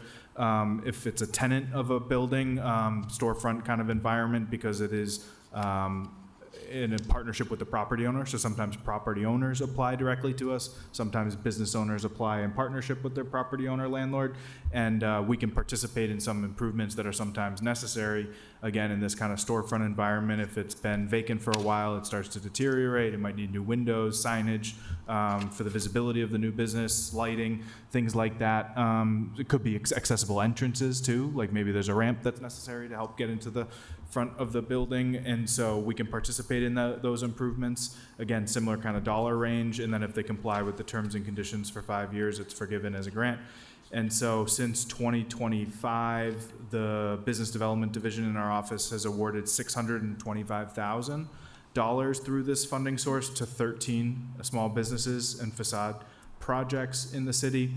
And then those programs and that $625,000 in federal financial assistance has leveraged over $8 million in private investment and have also created new jobs for Worcester residents in those businesses. And of note, because we try to make sure that those that have been traditionally excluded from traditional capital markets, over half of the businesses that have been supported are identified as women, minority, or immigrant-owned businesses. That's great. Councilor Mitchell? Excellent explanation, I think. Councilor Toomey? Very good.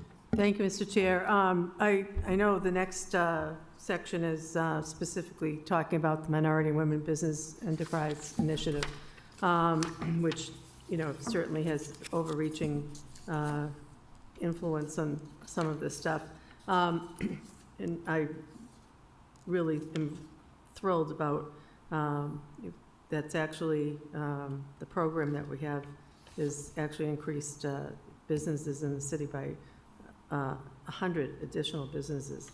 But what I wanted to ask on technical assistance, at some point we had the Small Business Ombudsman, and I'm just curious if that's something that you are going to designate an employee moving forward in the future, or if that's not feasible or whatever, because I know a lot of people seem to like having that one person to call.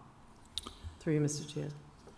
Sure, through the chair to the counselor. To my knowledge, we've never had a position in our department titled ombudsman. We have had a variety of staff that have worked in our business development division. At one time, the particular position that people reflect on fondly was what we call the business retention manager. It is accurate that we do not have that title in the department currently, but the folks that we have in the division have the ability to serve that role. It's part of this kind of overall area of work that we refer to as technical assistance, where we work with either new businesses trying to figure out how is my business going to interact with the city, what kind of licenses, permits do I need, who do I need to go speak with, what kind of spaces are available in the city, as well as existing businesses about we're having challenges with, you know, whatever comes up in terms of quality of life or successful operations of their business. So we do provide that service. I think what's hard sometimes is to replace relationships. And so the individual that people refer to is somebody that, as you know, had decades of experience working in a variety of different elected office, Chamber of Commerce, City of Worcester positions, and developed relationships that don't get recreated overnight. So I think we've tried to get the word out that we're still here to help. We do this regularly, so I do think that there's certain folks that might not realize, oh, who do I contact for this, or that we still provide that service. So we're trying to continue to build and rebuild those relationships, and we have the talent in our office to provide that same level of service. But I think what's often reminisced is the particular relationships that that individual had with particular business owners. Right. Thank you, and I stand corrected on the title. But I know that other people have mentioned that specific title. One of the other things that I was thinking about is we also talk about attracting our college students, either graduating from regular degrees or their master's or PhD programs, perhaps doing a workshop for potential entrepreneurs from the colleges to bridge that, you know, how do we get to the city? Because a lot of the youth don't know that we're here and that there's that much accessibility and there's that much support. And I think just highlighting a specific seminar for all of those young people. So you want to start a business here, you know, we can help you, and these are all the different ways. And I think that would be really something to consider in the future. I don't know how you feel about that, but. Mr. Through you to Mr. Dunn, and I absolutely agree with you, Councilor Tomey, that, you know, we have so many colleges, so many young people that are graduating with really glory, and they leave us and do things other places. I think I have always thought that we should have a program to go to these colleges and graduating students, we should inspire them to, if you have any idea, place it here and let us know what you need to really, you know, incubate it and generate it and really make it in Worcester your place. So that's something that I think we should plan to what can we do to have our own, you know, graduates be staying in Worcester and make Worcester be a place of glory as well. So that's something I echo with you absolutely. I also wanted to say, Mr. Chair, through you too, about the legacy business plan that I mentioned that the other day in the City Council. This is a great program that you have started. This is the first time we haven't yet given to anyone. Is that correct? Through the chair of the council, this is the inaugural cohort that we launched over the winter and accepted nominations. And the plan, we have a review committee looking at the 300 nominations right now that we received, which was a great response. And the idea is that we're hoping to announce the cohort of those initial legacy businesses that will be awarded during National Small Business Week, which is coming up, I think it's the first week of May. Wonderful. I think something like this always, you know, makes this community be business friendly, makes them feel, those who are coming here, that, yeah, this is the kind of city I would like to go and start my business. Maybe we should also think of bringing them in the council and recognizing them, giving them some, you know, good feel that this city is a city where I should be doing the business. So thank you for starting the legacy program. Appreciate it. Thank you. Well, those are good discussions, and I'd like to follow up with what both my colleagues had to say with Mr. Dunn. Could there, and this may be the form of a chairman's order, but could there be financial resources available for people that graduate colleges in Worcester that want to start a business in Worcester? Seed money to incentivize them to say, I'm going to stay in Worcester because I can get a loan, interest-free, or I could get a grant to start my business. Are monies like that out of reach, or are they potentially available? Well, Mr. Chairman, if they kind of fall within the parameters of the programs we have, they would certainly be eligible like any other Worcester resident or Worcester business. I would say that generally speaking, like our programs tend to align well with the kind of physical, what you think of like mom and pop business, the physical location, having a storefront in the neighborhoods, providing a product or service or an amenity to the neighborhoods because they're filling an occupancy of a space. And we do appreciate when businesses not only create jobs, but also fill spaces in the city. What's more challenging, what our programs have not traditionally aligned well with, is like the tech startup scene.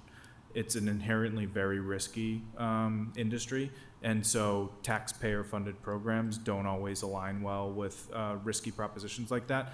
But there are programs through the Mass Tech Collaborative and some like quasi-state agencies. Mass Ventures is another one, as well as some of the private types of incubators that have been created, like the Auxilium space that Cliff Rucker just created. And so that's kind of like if you've ever heard of Mass Challenge, it's kind of like a pitch contest that there have been some smaller pitch contests as well in the city through the Venture Forum and others over the years that are like $5,000, $10,000 type awards. But the Auxilium one that Cliff Rucker just started, if you're selected, it's, I believe, at least a $250,000 investment. So really significant. And they go through that sort of pitch and vetting process before that But investment. correct me if I'm wrong, though, but that's not limited to graduates of Worcester. That's correct. Yeah, that's a good point. That's correct. Yeah. That's correct. So I would like to do a chairman's order, I welcome my colleagues' input, asking the city to see what resources may be available and include the colleges and universities as part of a pilot payment to make seed money available for their own graduates to start businesses in Worcester. If we can't supply the money, and I understand the risk factor may be in the way, the colleges should be taking a bigger risk on their own graduates. Let me just say that. Councilor Mitra? Yeah, Mr. Jett, I absolutely support that we should have this, something that to feasibility to look at the funding for those who are willing to start and cash their ideas in our own city. But also, I think we should include, we have so many bankers here, so many bankers, and they're quite involved with the community. I have known them for various reasons that they're really willing to help the city. Maybe we can approach them and see if they would give for the first 5 years a loan to these startup, those who are willing to start at a lower rate, and get them standing, get them the base started, and then maybe if the loan extends, they can take the better rate when they do well. So something like a program that can be talked with the bankers, and I'm sure they'll probably be willing to see that we can also announce that these banks give the small business loan for the students who are graduating at a very reasonable rate than what the market rate is, and that could be another source. That's a good point, but could it be, will private capital sources cover the bank? Because that's what I'm thinking of, how I'm thinking of wording it. Looking at public capital sources through grant programs, private capital through businesses such as banking, and educational nonprofit sources through the alma mater of the graduating student. Yeah.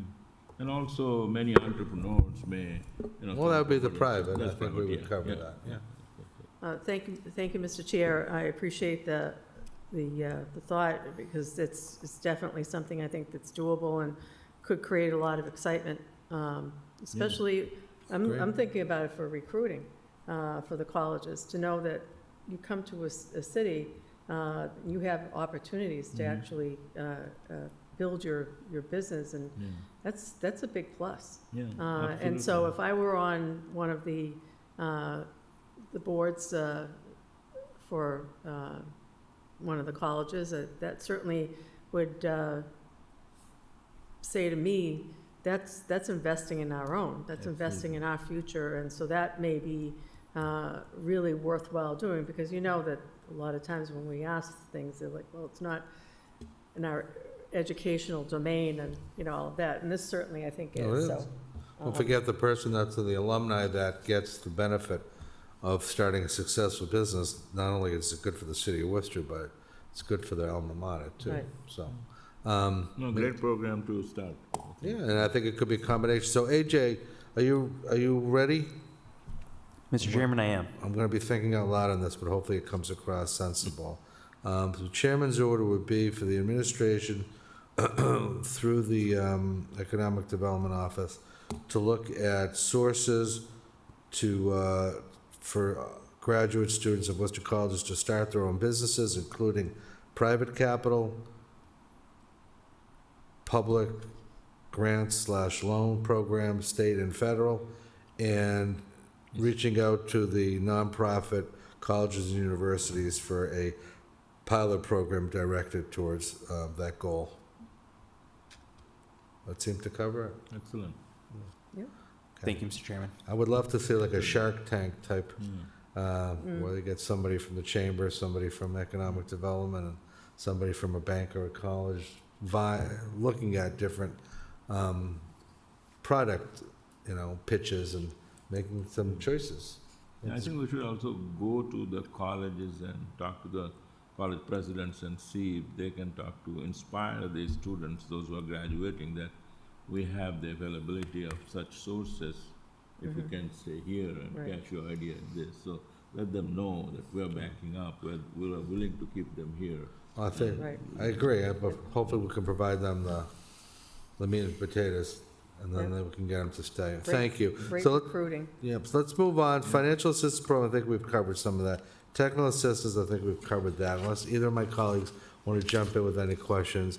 Minority and Women Business Enterprise, so let's just touch on that before we finish this. To me, the gist of this program is to try to get more minority and women businesses certified as Massachusetts Supplier with the Massachusetts Supplier Diversity Office, assuming certification. And Mr. Dunn, that creates what for the minority and women-owned businesses once they become certified? What does that do for them? Yes, that's a great question, and that's part of some of the educational outreach that's been done through this program as to why would I want to do that or why should I do that?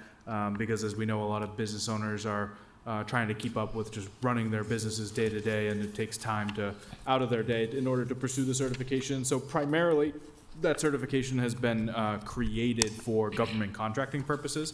So a number of different levels of government, different agencies have goals for procurement and doing business with underrepresented business owners. So that's why the certifications exist, oftentimes referred to as women and minority-owned business enterprises, but it has been expanded over the years to include veteran-owned businesses, including service-disabled veteran-owned businesses, LGBTQ-owned businesses, and the like. And so there are often government contracting related opportunities associated with that.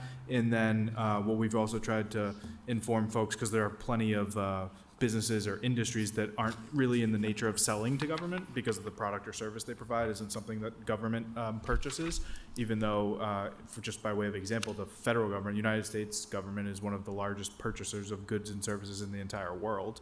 And then that also kind of translates down to state and local governments. But for those businesses that aren't necessarily selling something that is purchased by government entities, we've also tried to explain that there could be some business-to-business advantages or business-to-consumer type advantages associated with that, because we've used the example before that we'll get contacted by, an organization in the city that might want to have a luncheon, and it's a woman's related organization, so they want it to be catered by a woman-owned restaurant in the city. And do we have a list of woman-owned restaurants in the city? That type of demographic disclosure is not required. So we do not have those types of databases unless they choose to get certified. So by expanding that with eligible businesses, they could help other buyers, whether business to business or business consumers, find them, because there might be people that are trying to be intentional about their dollars. And so it extends, I think, beyond government contracting, although the certification is necessary as the government agencies track their spending. We wouldn't be able to count dollars spent with a woman-owned business, for example, if they weren't certified. It's basically a process that they go through to make sure that the business is who they say they are, that it's owned by who they say they are, that the ownership of the business, if it is by one of these demographic categories, is the person that has decision-making authority and all of that associated with the business. So that's kind of generally the Thank you. the purpose of it. It's helpful. Councilor Toomey? Thank you, Mr. Chair. As Mr. Dunn knows, this was like my big thing. But thank you for doing this. You really went above and beyond, and I'm very grateful for the support from Senator Moore's office with this too. I do want to say that I'd like to see us reaching out. Worcester has people from over 116 different countries, and many native languages. And we also have existing women's organizations across the city that I don't necessarily think get this type of information. So they're probably more mainstream. But I think that it would be a good thing to reach out to these other women's groups that are out there to let them know that this is available for them as well. So broadening equitable access and awareness.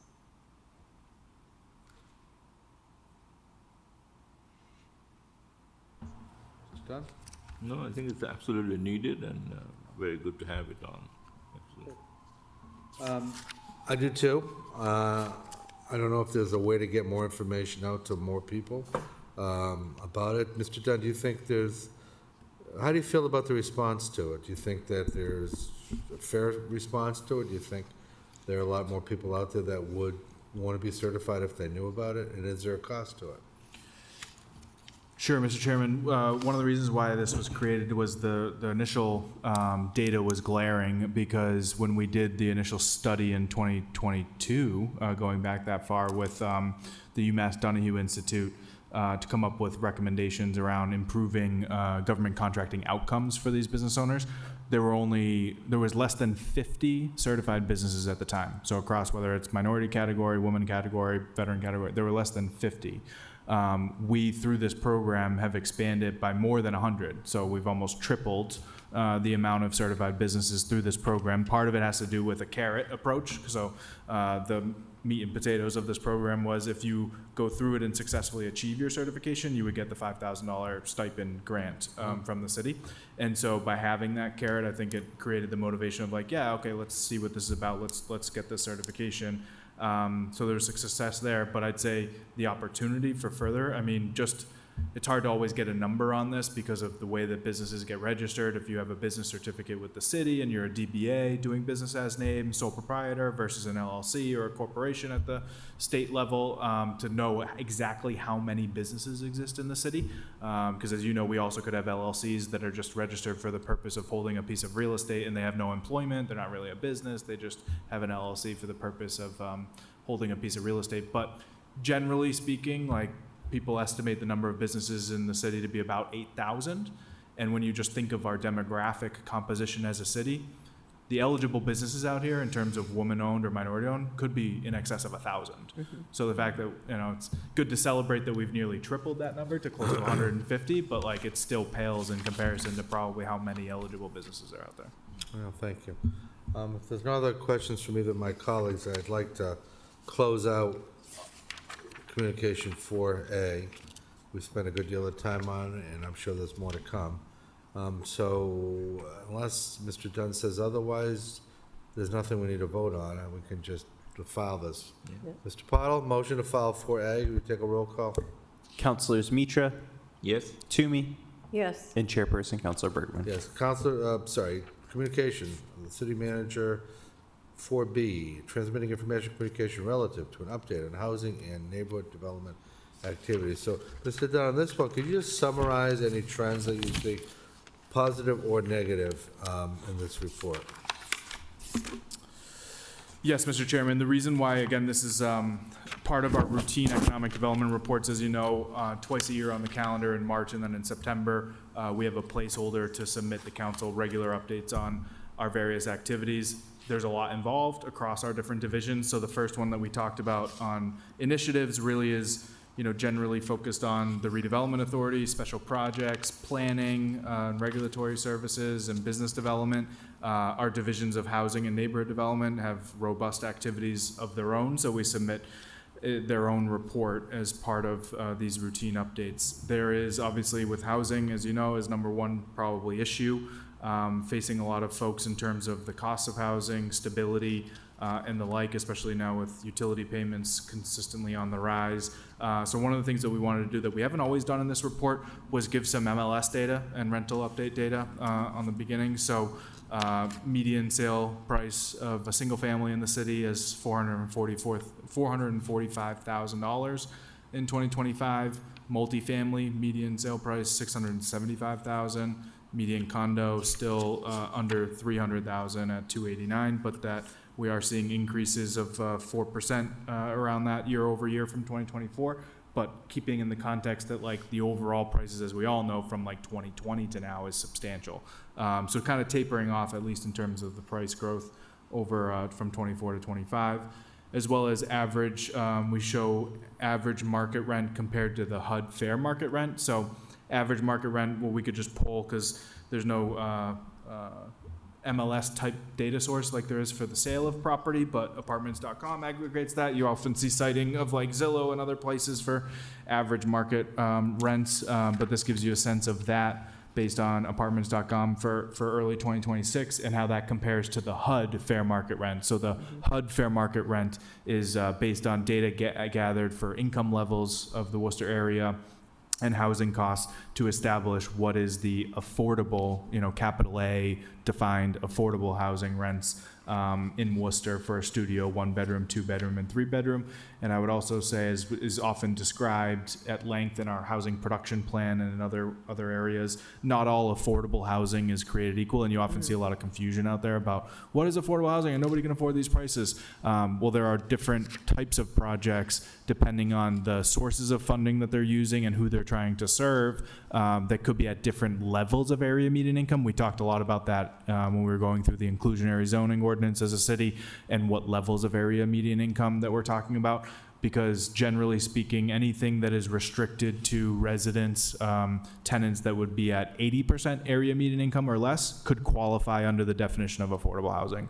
But there are other programs or other projects that are not just targeting anything under 80% area median income. They're targeting maybe 60% area median income or 50% area median income or 30% area median income. And then the rent levels would adjust based on those income levels of the occupants of those rent levels. We also provided, based on a pulling of our building permits in the city, what was the net result of residential units permitted in the city. So this is one way of thinking about where we're at on housing production. In 2025, there was a net of 546 residential units permitted in the city.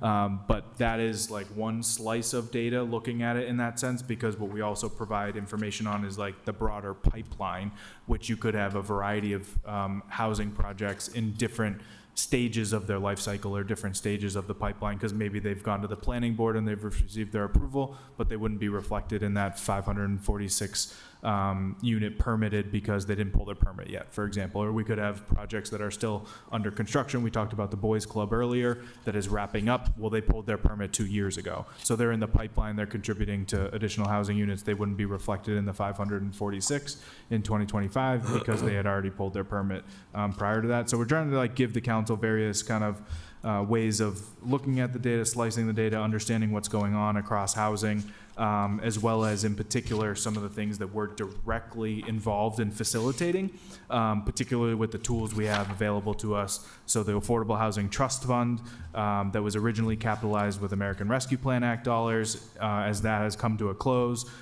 we have allocated over $18 million in American Rescue Plan Act dollars, and that $18 million is leveraging over $375 million of other investment in those housing units, resulting in 552 new units being created.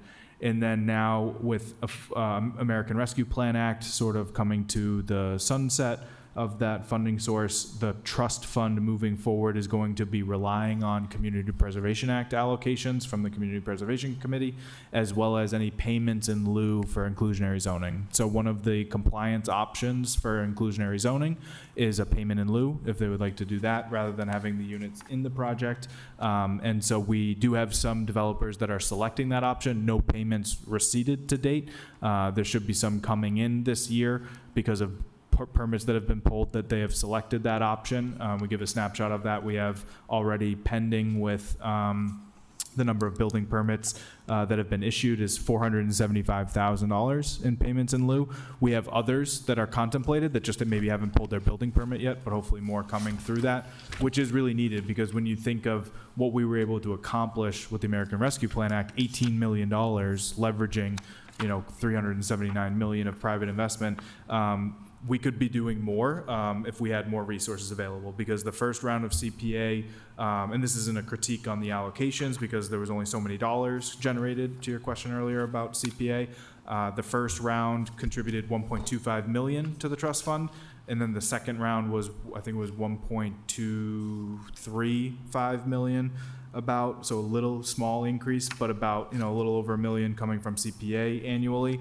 And so to do what we could be doing for housing production with the limited tools we have, getting some additional resources in through payment in lieu is also important because we can do far less with the dollars available versus the abundance of resources we had available through the American Rescue Plan Act.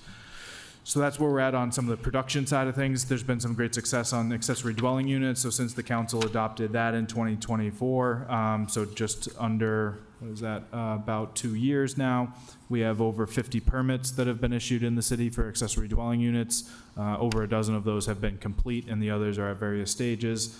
I think there's even been a few more permits pulled since this report was sent to council last month. The other thing that we do in the housing division, again, across, and we'll talk more about just the status of overall HUD funding from the federal government amidst concerns about federal funding levels across different federal agencies, is we do use some of the CDBG, Community Development Block Grant funds from HUD for some smaller housing programs. So the Affordable Housing Trust Fund is one of the big tools for housing production, but we have some CDBG funded housing programs for existing homes. So it's not just about creating more homes and dealing with the supply side of the equation for overall supply in the city, but also we have a very old building stock, an aging building stock. So how do we help tackle some of those needs? So we have an elder home repair program, did 14 of those projects in 2025 with $317,000, leveraging additional private investment. We have an owner-occupied home repair program.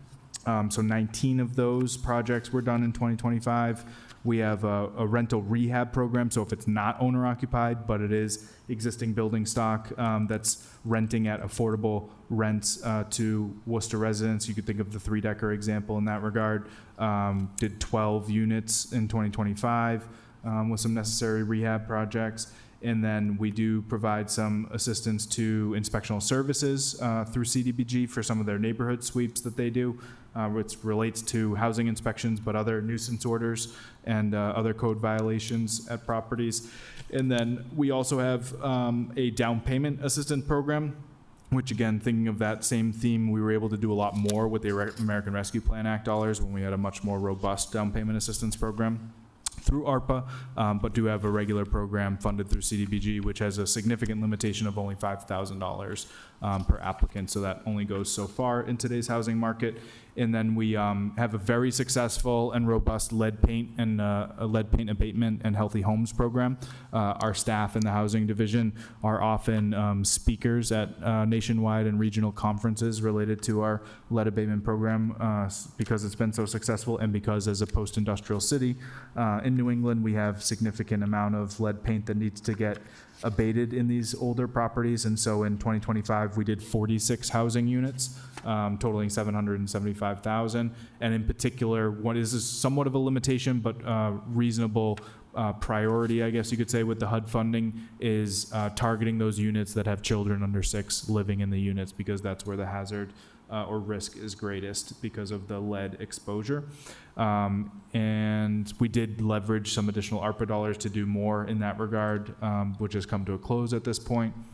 And then our emergency solutions grants that's administered out of the housing program really focuses on homeless prevention, as well as homelessness, addressing that in the city with shelter operations, tenant-based rental assistance, the information system in terms of tracking trends and all of that is managed by the Central Mass Housing Alliance, as we spoke earlier, and then housing opportunities for people with AIDS. as well. That is a funding source from the federal government, from HUD as well. And we talked a little bit about the Day Resource Center earlier, of course. And one of the things that we've done significantly with the ARPA dollars that, again, is coming to a close, but rental assistance and utility assistance. So one of the things we're trying to do as it relates to housing stabilities and homeless prevention is to keep folks housed where they are, stable where they are. And so over the past several years, with all of the impacts of the pandemic that have been long-lasting at this point, has been rental assistance as well as utility assistance. So 2.23 million in rental assistance over the last 4 years or so, as well as 2.1 million in utility assistance, including some additional allocations this past year. And in terms of the neighborhood development division, one of their core functions too is to administer the HUD funding that we get that gets distributed out to community-based partners. So we can talk a little bit more of that too on the other agenda item.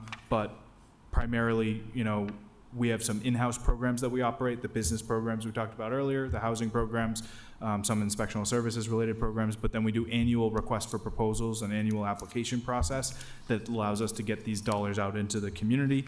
Most significantly through this grant administration process would be what's called public services. So these are grants to nonprofit community members that do service level programming.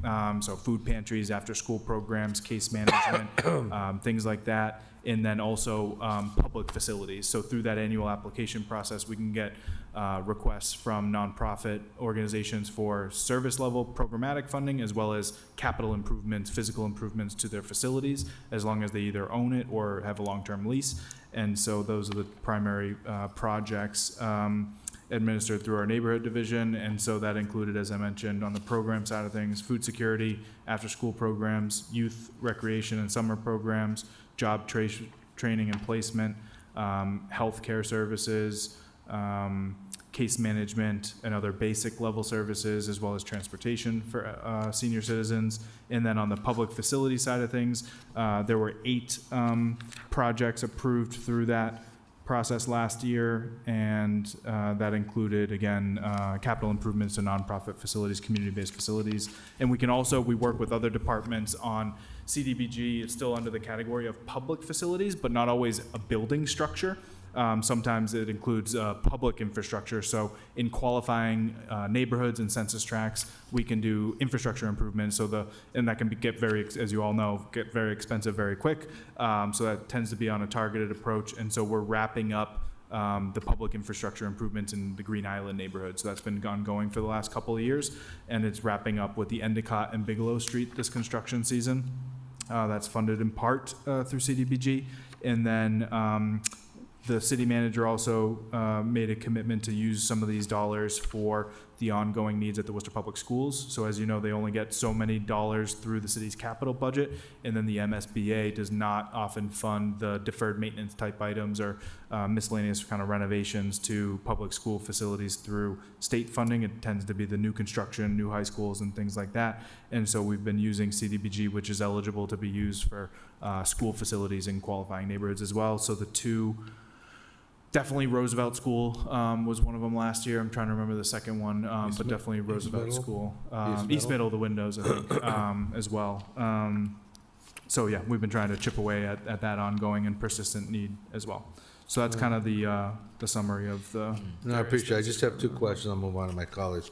Question number 1 is on the rents, the average market rent. Is there any metric, and maybe I missed it, but I didn't see it, and maybe it's impossible to get, on whether or not the rents have gone up or down over the last year for studio 1 and 2 and 3 bedroom units?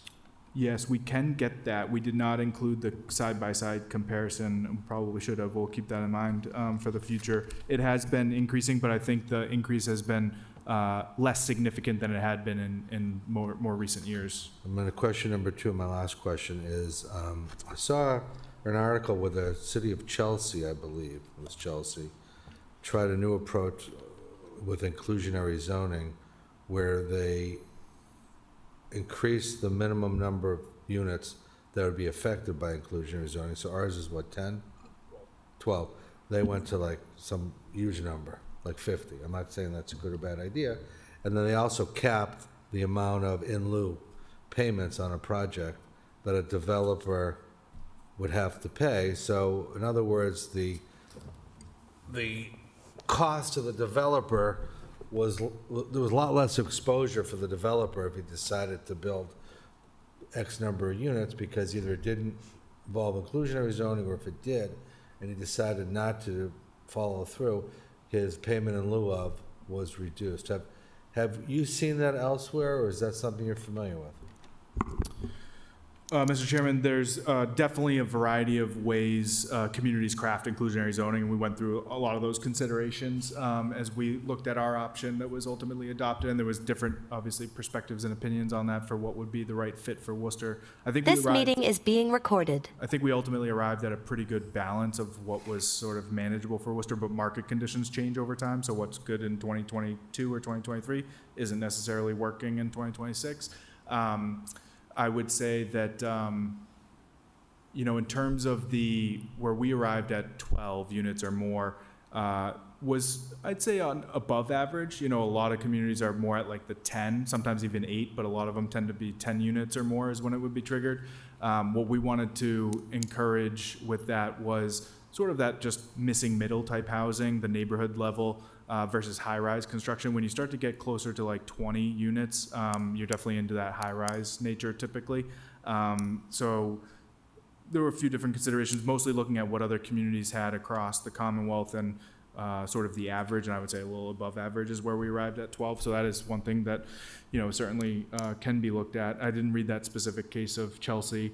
I will say on the payment in lieu, it is something that for the larger projects can get very expensive very quickly, and as we've had feasibility challenges, absorbing that can be challenging. So if we were to look at something in the future for Worcester's inclusionary zoning, that would be on my short list of recommendations to look at. It doesn't have to be both, it but- could be right, an either right, or. Maybe right. look at tweaking the payment in lieu of, or the number of units that trigger inclusionary zoning, or both. Councilor Mitra. No, I don't have much with that. The only thing that I just want to clarify is, Mr. Chair, through you to Mr. Dunn, is year 51 refers to, what is it refer to? Yes, and we will definitely can talk about that more on, I think 4E is about just status of HUD funding. It is a federal government term where I believe it goes back to like the inception of this in the, what would that be, in the 60s, when like HUD started doing these, what they call entitlement funds, through community development block grants. So that federal program has been around for 50 years, and so we're in year 51. I'm all set. Councilor Toomey? Yes, thank you very much. The first page actually really interested me, because it said that median condo was 289.9, 1.7% decrease from 24, so that was 25. I just looked it up. The current range is 267 to 279, so that's decreased even more. And so what they said was that rising HOA fees and insurance costs have impacted the median condo pricing. What can we do to try to help encourage more condos? Because as we've talked before, it's an entry-level home ownership opportunity for people, and we want that stability. Having apartments is great, but we really want people who own and are invested in our community. Is there anything that we can do, or that we can look at to try to incentivize condo building and ownership? Thank you, Mr. Chair. Yes, through the chair, I think it's that data point specifically answers a lot of questions related to that.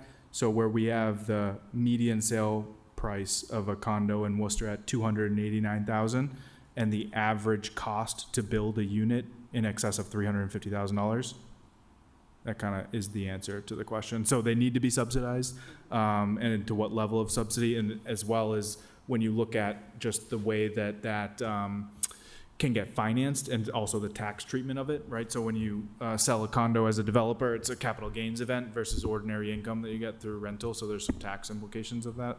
And then the other issue being the way that you can then get financing for the project. A lot of banks are looking for like pre-sale of those units in order to give the dollars to construct them, and that's a really challenging thing to do in this market as well, to get that kind of level of pre-sale activity accomplished. So I think what we would probably more likely see is the conversions. So rather than like, what's the cost of creating this condo from scratch, even if it's an existing building, but maybe a different use, like we have the affordable condos, which are needed to be heavily subsidized at 22 Elm Street in order to offer them at that price. They're costing about over $600,000 to renovate that building, and they're selling them for $275,000. So that required substantial subsidies from local, state, and federal government to accomplish that. And so, but I think what we would likely see is more of the conversion of existing apartments to condos. It's still fairly complex in terms of doing that, establishing the condo association. You want to mitigate displacement as well, of course, because you probably have occupied apartments, and if they're not necessarily going to be the buyers, you do want to kind of think about the consequences of displacement of that. But I think that would be the more economical way of bringing that supply online would be through conversion. So I know a number of our, well, first of all, I want to take a step back and say, when I worked in Boston for the City of Boston Office of Housing, it was turning 3-deckers into condos was everywhere. I mean, absolutely everybody was doing it, and it was amazing what happened with that. But it also provided people opportunity to own, right? And so I think we also know that there's a large number of our older 3-deckers that are owned by elderly people who often aren't renting them out, right? So maybe there's some sort of incentive or some way that we can target folks to take a look at using some of these programs or incentives, or coming up with something new to encourage a sale of their property, or encourage development of their properties to become condos. So I'm sure that takes a lot, but I think through you, Mr. Chair, that would be a valuable effort to come up with. I agree, but I had a question, which I thought, which you were heading towards. My other job as an attorney, I do a fair amount of real estate too. Councilor Toomey touched upon a subject that's always intrigued me, and if you have an answer for it, I'd be grateful. Somerville, Cambridge, Watertown, all these towns with triple deckers in and around the Boston area. Triple deckers, 4 families are converted to condos. It's almost more unusual than not. Why has that never taken off in Worcester? That's my question. Do you have any insight into that? Because it's an easy way to get in. You don't have to construct, like you said. It's already there. They're made for separate apartments. I think that's been studied before. I'd be somewhat speculating, but what I would say is that, and I think that there are different schools of thought or different perspectives on whether that is a good thing, or there could be other, negative outcomes of that too, particularly around the displacement thing I mentioned before. But also, it wouldn't surprise me though if there's a correlation between that type of activity and the time frame of it, and if it occurred when Massachusetts had rent control, for example. All right, well, thank you. It's been a mystery to me. Any other questions from my colleagues on this item? All right, let's, on item 4B, the motion would be to file unless there's anything that needs to be voted on, which I don't think. Mr. Pottle, could you give us a roll call? Councilors Mitra, Yes. Toomey, Yes. and Chairperson Councilor Bergman. Yes. Counselor, item 4C, I've been contacted by several people who asked that I hold this item. So if neither of my colleagues object, I know Mr. Dunn prepared a lot on the tree canopy protection, but we'll have to wait till next time to share with us. So the motion would be to hold. Can we take a roll call on that? Councilors Mitra, Yes. Toomey, Yes. and Chairperson Councilor Bergman. Yes. Item 4D, transmitting information communication relative to an update on the fiscal year 2026 grant-making process of the Worcester Arts Council. Could you just give us a summary, Mr. Dunn, on where we're at in that process. Yes, Mr. Chairman. So this is a little different than like, I guess comparing it to CPA where, Community Preservation Act, where the council doesn't have to vote on this or make any appropriations, but we feel like it's obviously important to update the council on the activities of the Worcester Arts Council, which is an executive board of the city, and is recognized as one of the statewide network of local cultural councils. So as part of that, we get funding from the state, from the Mass Cultural Council, to then do grant making at a local level. And so that includes individuals as well as organizations. And so this year we had $250,000 to work with, and that allowed us to do 54 grants. Through that application process, the Arts Council body, the governance structure of those board members, determines those awards. And so we then transmit those final determinations to the council for your information. Thank you. This isn't a question, it's a comment, then I'll move on to my colleagues, and there's a lot of great organizations that get help through the Worcester Arts Council. I think overwhelming amount of these are not only justified, but I'm could be happy to see it. I will say historically, and I see at least one of them in here, and I'm not going to name it, that some of these organizations take strong political points of view, and I really think that's problematic as far as counselors and council items. And I think if you're going to participate, you should be kind of like a nonprofit in the religious world, which is, you know, you may lose some of your funding if you take strong political views. But again, I don't make these decisions, and it's not my choice, but I do think the overwhelming amount of those organizations that receive grants are well-deserved. So thank you for that update. Councilor Toomey. Thank you, Mr. Chair. Very quickly, I'd just like to see more of an outreach to other cultural organizations. As I said before, people from 116 different countries, and I'd like to, you know, we have people from all over the world and want to encourage them with their arts and culture they may not even know about this, you know, so just in general. Thank you so much. Thank you. Councilor Mitra? Yeah, just through you to Mr. Dunn. So this money comes to the city of Worcester for giving to those who apply?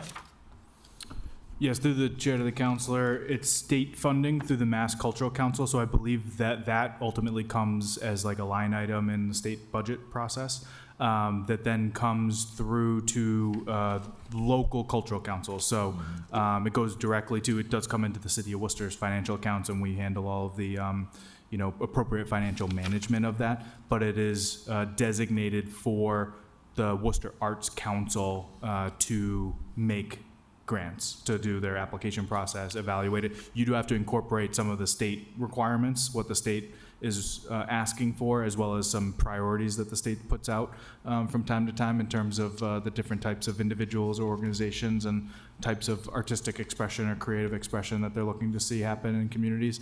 But it comes, from the state to the city and then administered by that executive board that we have in the city. And the city, is it advertised? How do people know about it?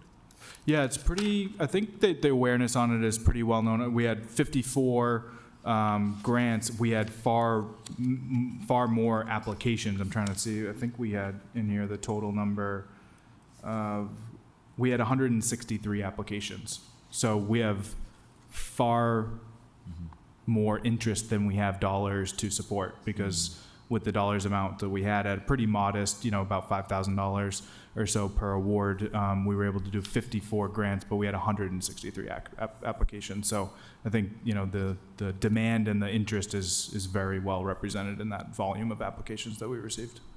Mr. The selection is done based on a committee who sits and looks at the application and Yes, the Worcester Arts Council. So it's one of the boards and commissions of the city. The manager appoints them. It comes to council in terms of the folks that get appointed there. And they're an executive board of the city, so they have the authority to make the decisions on these grant awards. Well, thank you. It looks like it's the 5,000 is the maximum that is given? Yes, yeah. Thank you. Appreciate it. Thank you. Just before we finish this, just so I don't get misquoted on something I said a few moments ago, I look at this process in the words that are in the memo, in alignment with the Massachusetts Cultural Council and the Worcester Arts Council. And my statement earlier was, I don't see politics as part of cultural or arts. I'm gonna move forward. On item 4D, could you take a roll call on the motion to file? Councilors Mitra, Yes. Toomey, Yes. and Chairperson Councilor Bergman. Yes, thank you. Council, item 4E, transmitting information and communication relative to the status of the U.S. Department of Housing and Urban Development funding. Mr. Dunn, how much of this, well, let me put it this way, have we covered any of this? If indirectly we have. Mr. Chairman, we covered a lot of what the funds are used for, and I think just the one page, without getting into a lot of the details from my memo that is a little redundant to your point, I think I'll just summarize briefly the manager's cover memo, and this was a timely request, and we understood, why the council had asked for this report was amidst a lot of the various cuts that were happening at the federal level across different federal agencies, and in particular, when there was a request for proposals for a particular part of federal funding, the permanent supportive housing dollars, and the continuum of care, there was a request from council to understand what was going on with that. Was it going to have implications locally in terms of what we do and the communities we support and the residents we support? And so we are currently in, as Councilor Mitra mentioned, what's known as year 51 in the federal government terms, which is for our fiscal year, July 1 of 25 to June 30th of 26, so FY 26. Our funding for this year that we're in right now, ending June 30th, is a net 1.8% decrease. So more or less level funded. There was a couple of adjustments. One of the things that happens is the more communities based on their population size and income demographics that qualify as an entitlement community, it's a formula basis. So the more communities you have, the more that funding gets distributed out to those communities. So I would say the 1.8% decrease was more or less an indication from the federal government that it was to be level funded from year 50, the previous year. And then there was a particular concern raised about the requirements and particular programmatic cuts or eligibility cuts to what's called the continuum of care. So we work with Central Mass Housing Alliance on the continuum of care, a lot of which support tenant-based rental assistance and permanent supportive housing in the city. So there was a concern about the federal administration's viewpoint and decision to really start to cut out the eligibility of permanent supportive housing and really the housing first approach. That was rescinded, and they updated the criteria around that RFP, so that concern is largely eliminated or alleviated for the time being. As we move forward, I would say that right now with current federal budget stuff going on, those kind of threats or cuts are on the table again, so we'll see how that all gets worked out through the administration and Congress, but we are anticipating again this year to be more or less level funded. So that's kind of the upshot of this, is that we've been getting level funding from these federal sources over the last few years amidst the pandemic, amidst administration changes. We anticipate that to occur again this year, is the upshot of it. That's helpful, thank you. Councilor Mitra? No, I think good. Councilor Toomey? I have no further questions. Mr. Dunn, item 4F, my sense is, we've been at this 2.5 hours, and it's an important topic, and unless you have we're going to take a vote on 4E to file, but unless you have a reason that you feel we need to discuss 4F, I'd like to hold it to the next meeting. Are you okay? Councilor Mitra, do you have any issue with that? No. Mr. Pottle, do you see any problem with doing that? No, Mr. Chairman. So let's Oh, I take, don't either. yeah, well, I asked Councilor Toomey, Councilor Toomey doesn't want to adjourn. Of course she wants to. We all do, but we want to cover as much as we can in a thoughtful way. So if you could, Mr. Pottle, would you could give us a roll call to file 4E and to hold 4F? Two separate roll calls, and then a motion to adjourn. Sure. So for 4E, Councilors Mitra, Yes. Toomey, Yes. and Chairperson Councilor Bergman. Yes. And 4F, Councilors Mitra, Yes. Toomey, Yes. and Chairperson Councilor Bergman. Yes. And motion to adjourn, Councilors Mitra, Yes. Toomey, Yes. and Chairperson Councilor Bergman. Okay, thank you. I'm going to bang the gavel at approximately 7:30. The meeting of the City Council Subcommittee of Economic Development has concluded.